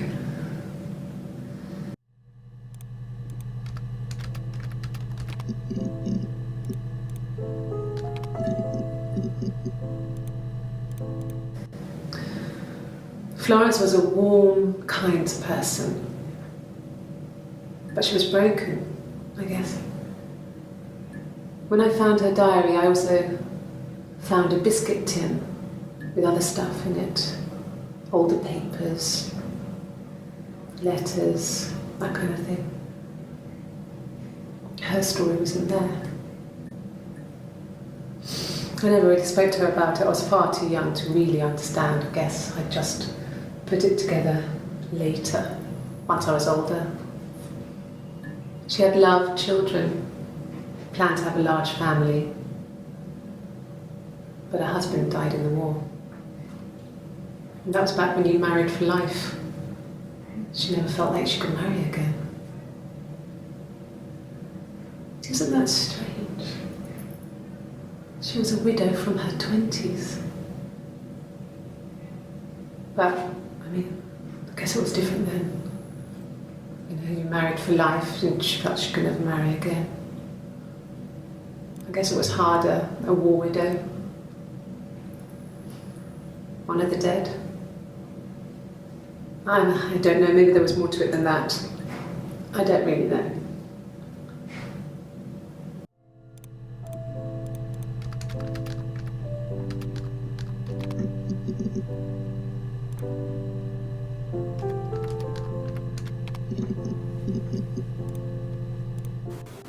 Okay.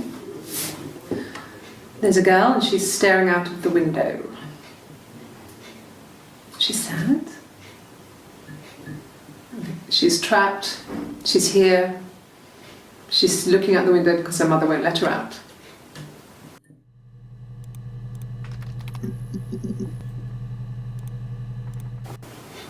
Simon's parents offered to put me out, but I didn't think it would be a good idea.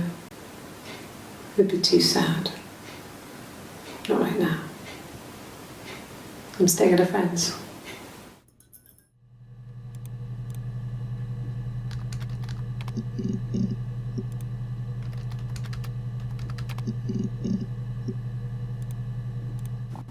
Mum and Dad had never had any reason to notice.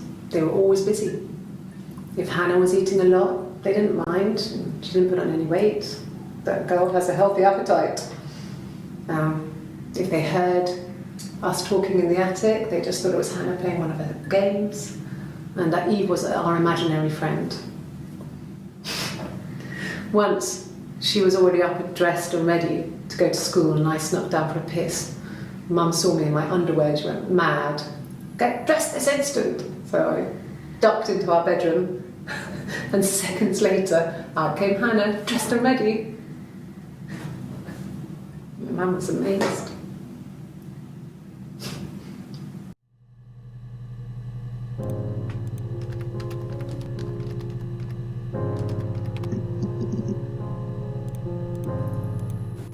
Yeah, we were 17. It was a nice wedding, people said. Simon looked very handsome in the photos. His parents paid for everything, but he's an only child, so it was important to them. It was what they called a shotgun wedding, but if you looked at the photos, you couldn't tell. The dress was beautiful. It looked like Princess Diana's. The train wasn't quite as long though. There's a great photo of the bridesmaid helping to carry it out of the car. The dress was beautiful. Princess Diana's. Quite as long though. There's a great photo of the bridesmaid helping to carry it out of the car.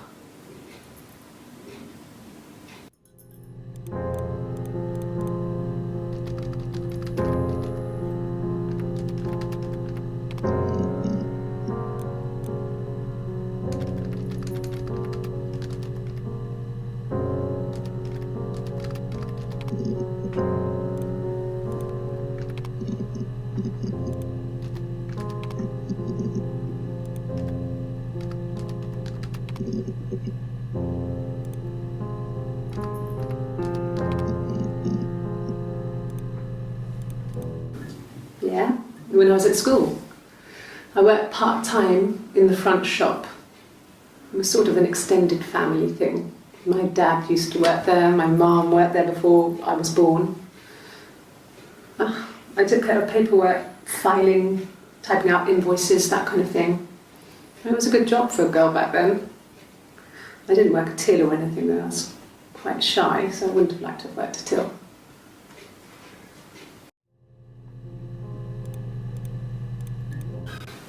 I would have been a good mother. I was young, but I would have been a good mother. She was a girl, by the way, the baby. We were going to call her Sarah. Simon wanted to call her Ava after his nana, but I didn't want her to have a symmetrical name.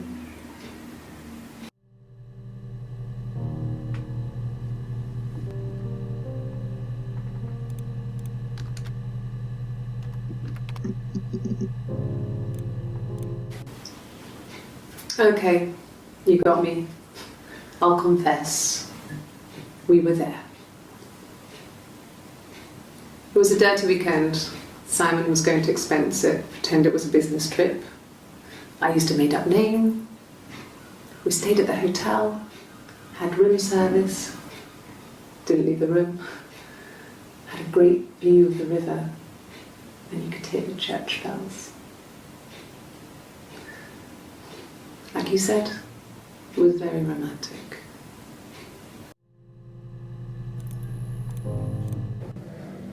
My name? That was the only question I failed. Your lie detector works.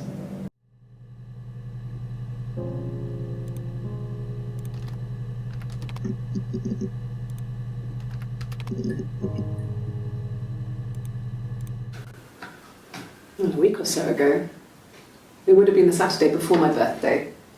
You know, I get like that on the weekends, have a lie-in, then want to get up and blitz the house.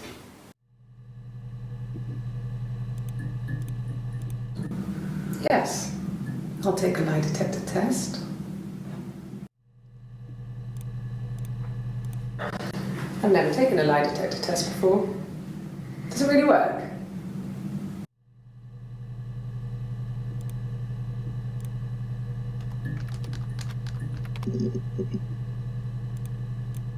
Nothing else happened that night. We talked, then I said goodbye. Then next week I was singing the bar again and there he was. And again the next week, he offered to buy me a meal. I told him I had already eaten, and so we got chips and ate them on the beach instead. When we said goodbye, he asked me to kiss him. Romantic.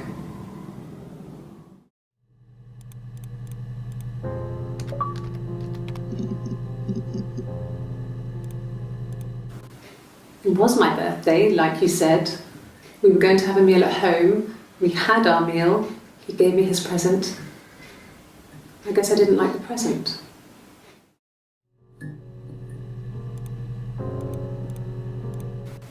From when I woke up. Okay. I woke up. Simon was already up and he made me birthday breakfast of Eggs Benedict. We both had to go to work, so we saved presents till later. I got to work, had some birthday cake, children sang me happy birthday, then I came home. The birthday meal was a takeaway, and Simon gave me his present. Children sang me happy birthday, then I came home. The birthday meal was a takeaway, and Simon gave me his present, which I didn't mind. And after that, we talked about the baby. Turned into a big argument. Simon left. I was furious. I wanted to get as far away as I could and get some space to think. So I left.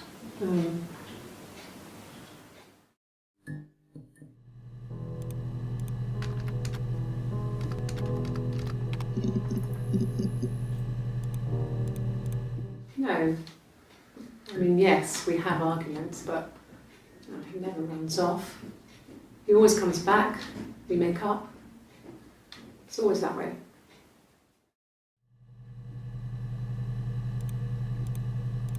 Yes.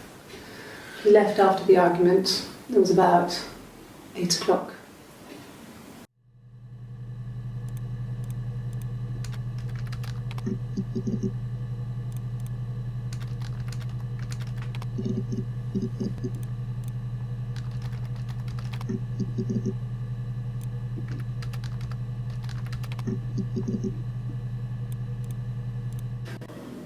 Do you have children?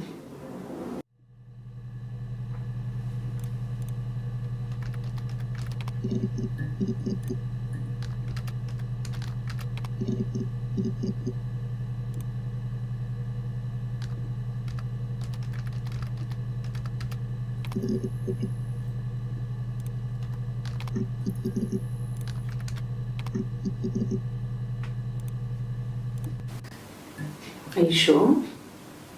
What would he be doing in Oxford if there was no conference? I remember calling him. He said it was boring and he spent most of the time at the bar.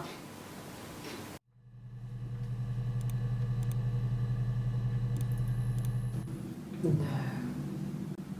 I told her it was one of my boyfriends, someone I had met in the bar. I think she was happy.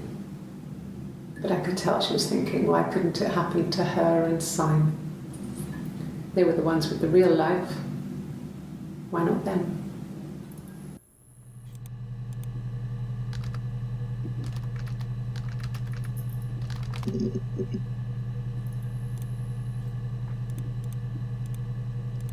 There was a conference, something to do with double glazing, in Oxford.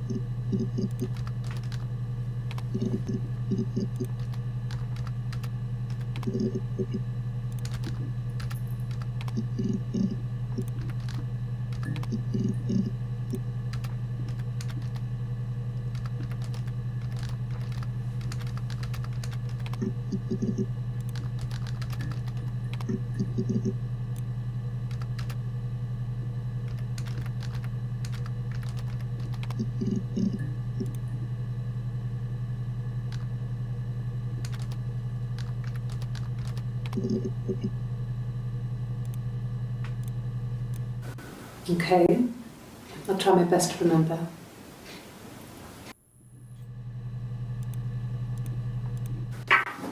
Let me see. Yes, I drove in here because I remember well I went over the river, and then there was a church there. Yeah, and I probably part. Well, I remember seeing a street sign called Princess Street. Yeah, there it is. Yeah, so I'm pretty sure it must be this one. There.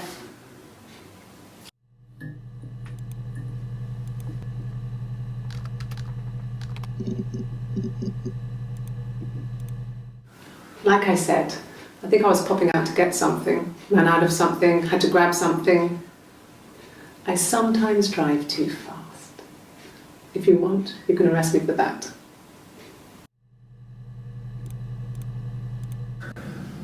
It's like I told you before, I drove.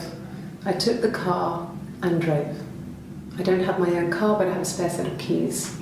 I just drove north. I wanted to think, put some space between me and them. Everything I told you before is true. I stopped at Glasgow. I was tired, exhausted. I pulled out and I hit a car. My car was okay, but I was worried about the baby, so I went to A&E to get the okay. Everything was fine. Slept in the car. When I woke, I tried to call Hannah from a payphone. She wasn't answering. And then I decided to drive back. I had decided that she was more important to me than Simon.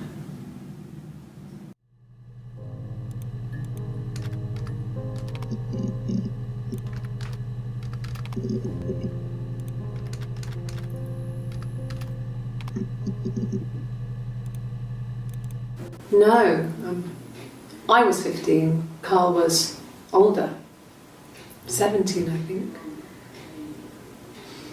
I was really into him, regardless of how he actually behaved. Lots of drunken teenage sex. We did it in a church once. Stupid.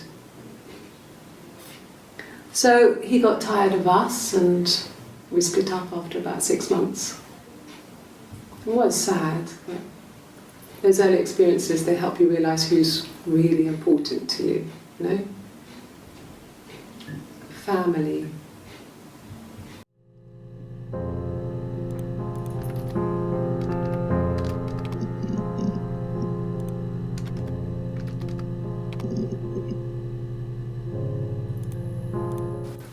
Really?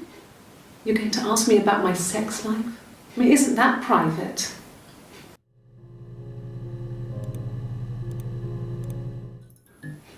Are you married? How is your sex life?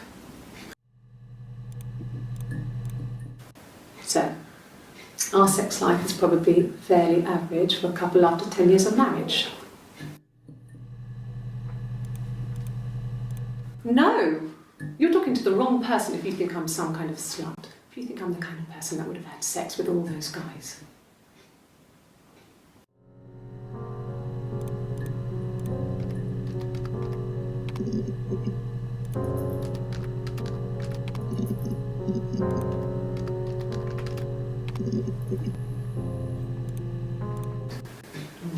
Yeah, I guess. I mean, I'm quite a private person and I didn't want to get into the detail of the argument.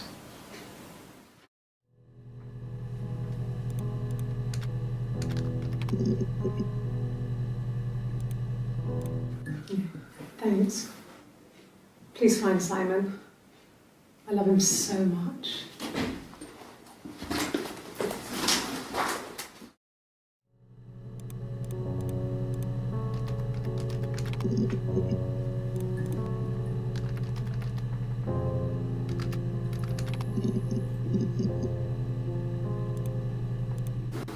No.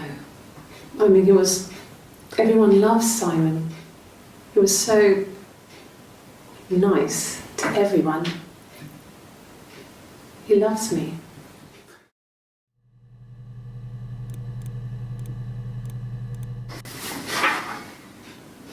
Cute. He must love them very much. What ages are they?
No, it's okay. The other detective has just gone to get me one.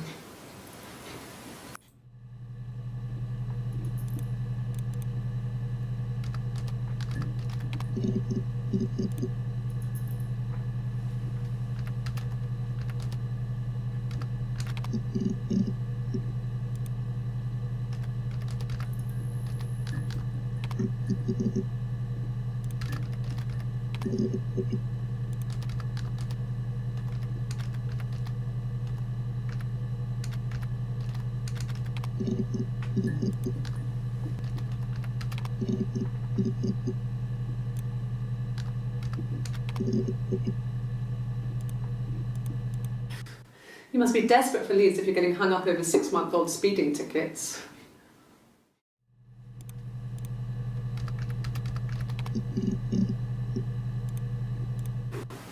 Well, I remember the ticket, of course.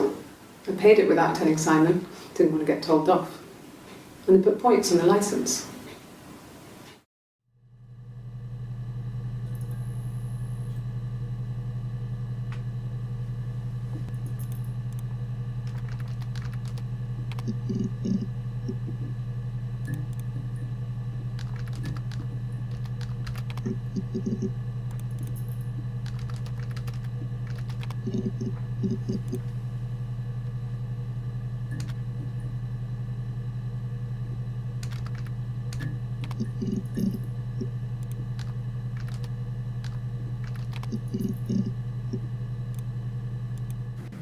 Yes.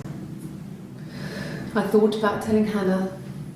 I felt guilty after the kiss. But then it began to feel like this was the way it should be.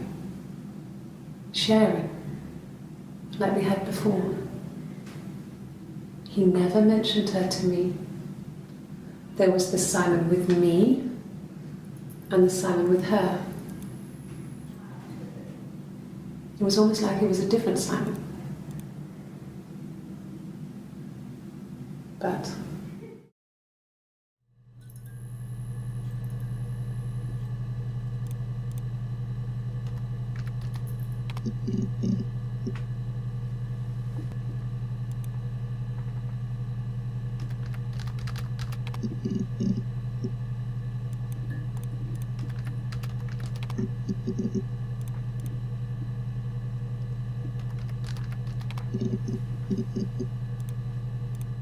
sure, I think.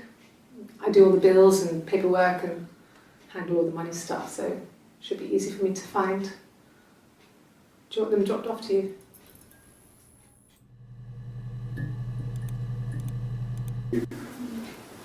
That should eliminate me as a suspect. If I was in Glasgow, can't be in two places at once.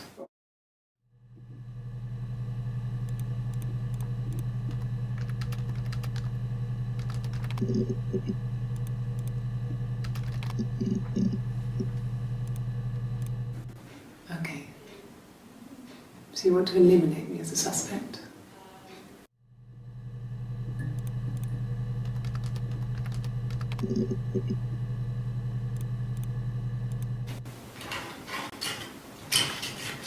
This is the third day running you've called me in. I speak to Doug and Eleanor every day. And they say you've been asking a lot of questions about me. Should I be worried? Am I a suspect?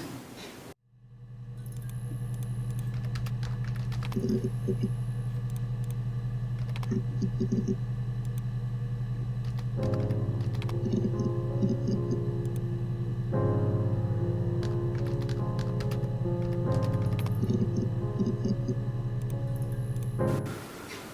the bedroom?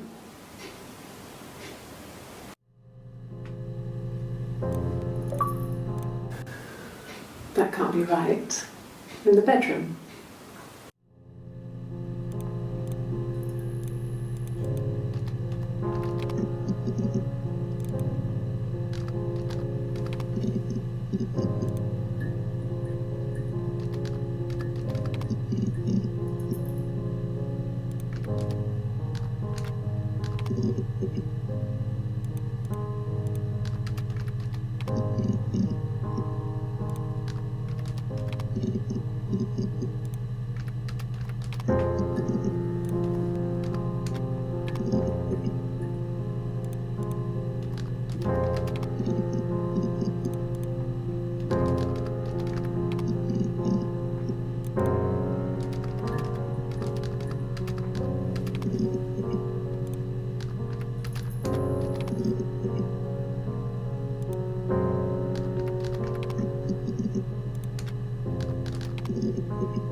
No.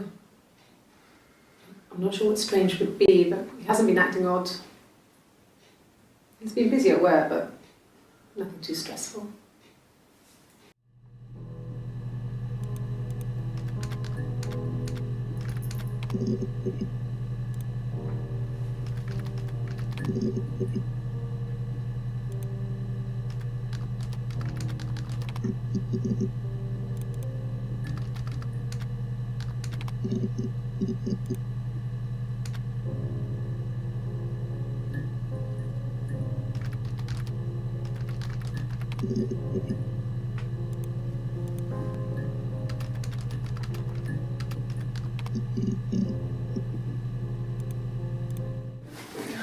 No, I'm okay. Fuck. For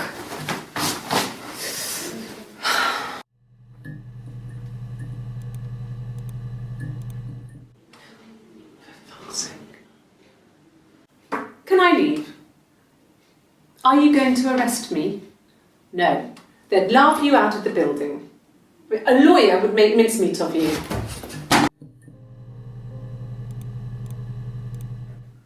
Are you arresting me? No. Fuck off. Open this door.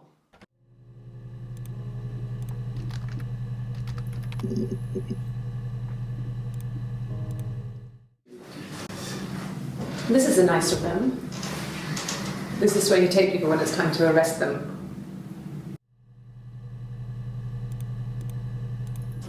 Yes. No lawyer. What are you going to arrest me for?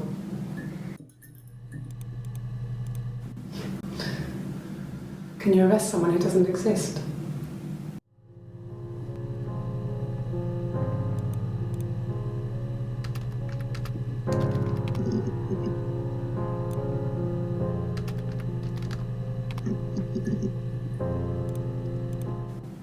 Yes, I understand my rights. No, I don't need a lawyer.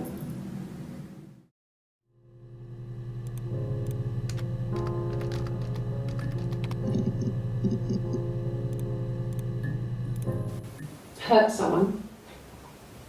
Yes.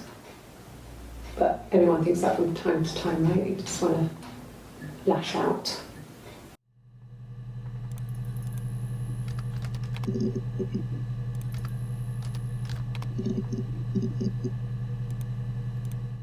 Suicide? No. I mean, he would never do anything like that. He is not the kind of person to do anything like that. I mean, to hurt himself, no.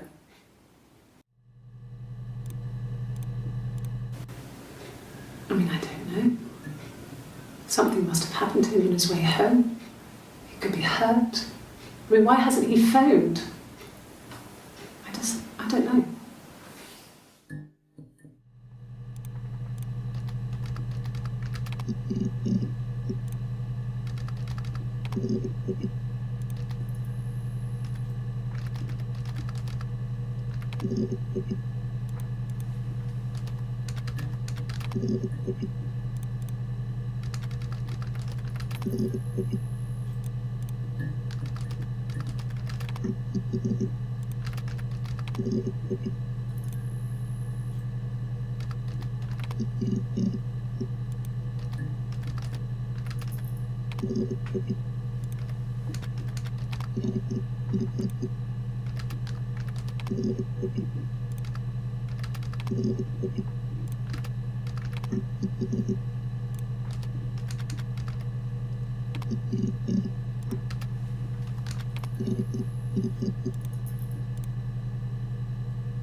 No, not drugs.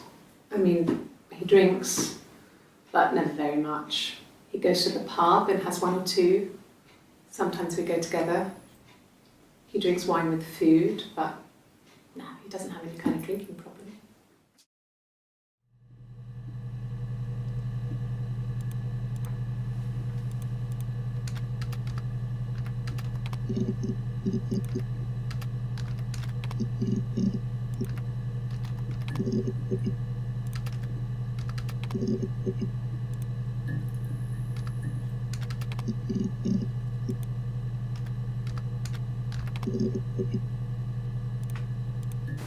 God, I don't know.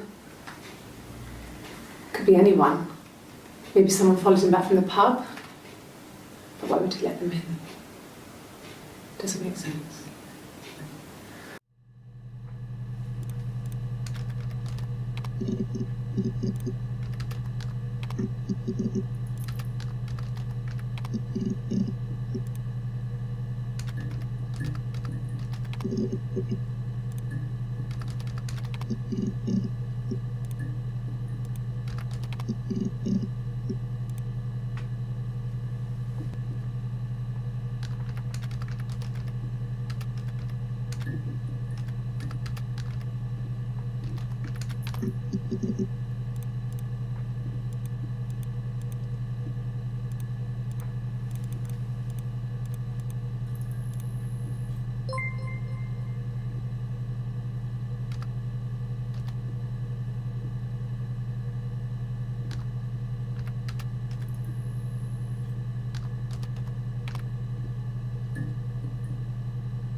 The bruise.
A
cup of tea would be good, thanks. Just 1 sugar.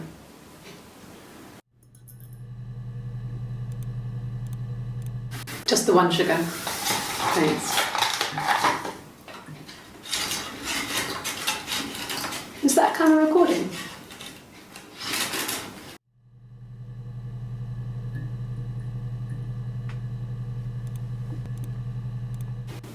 Black, no sugar.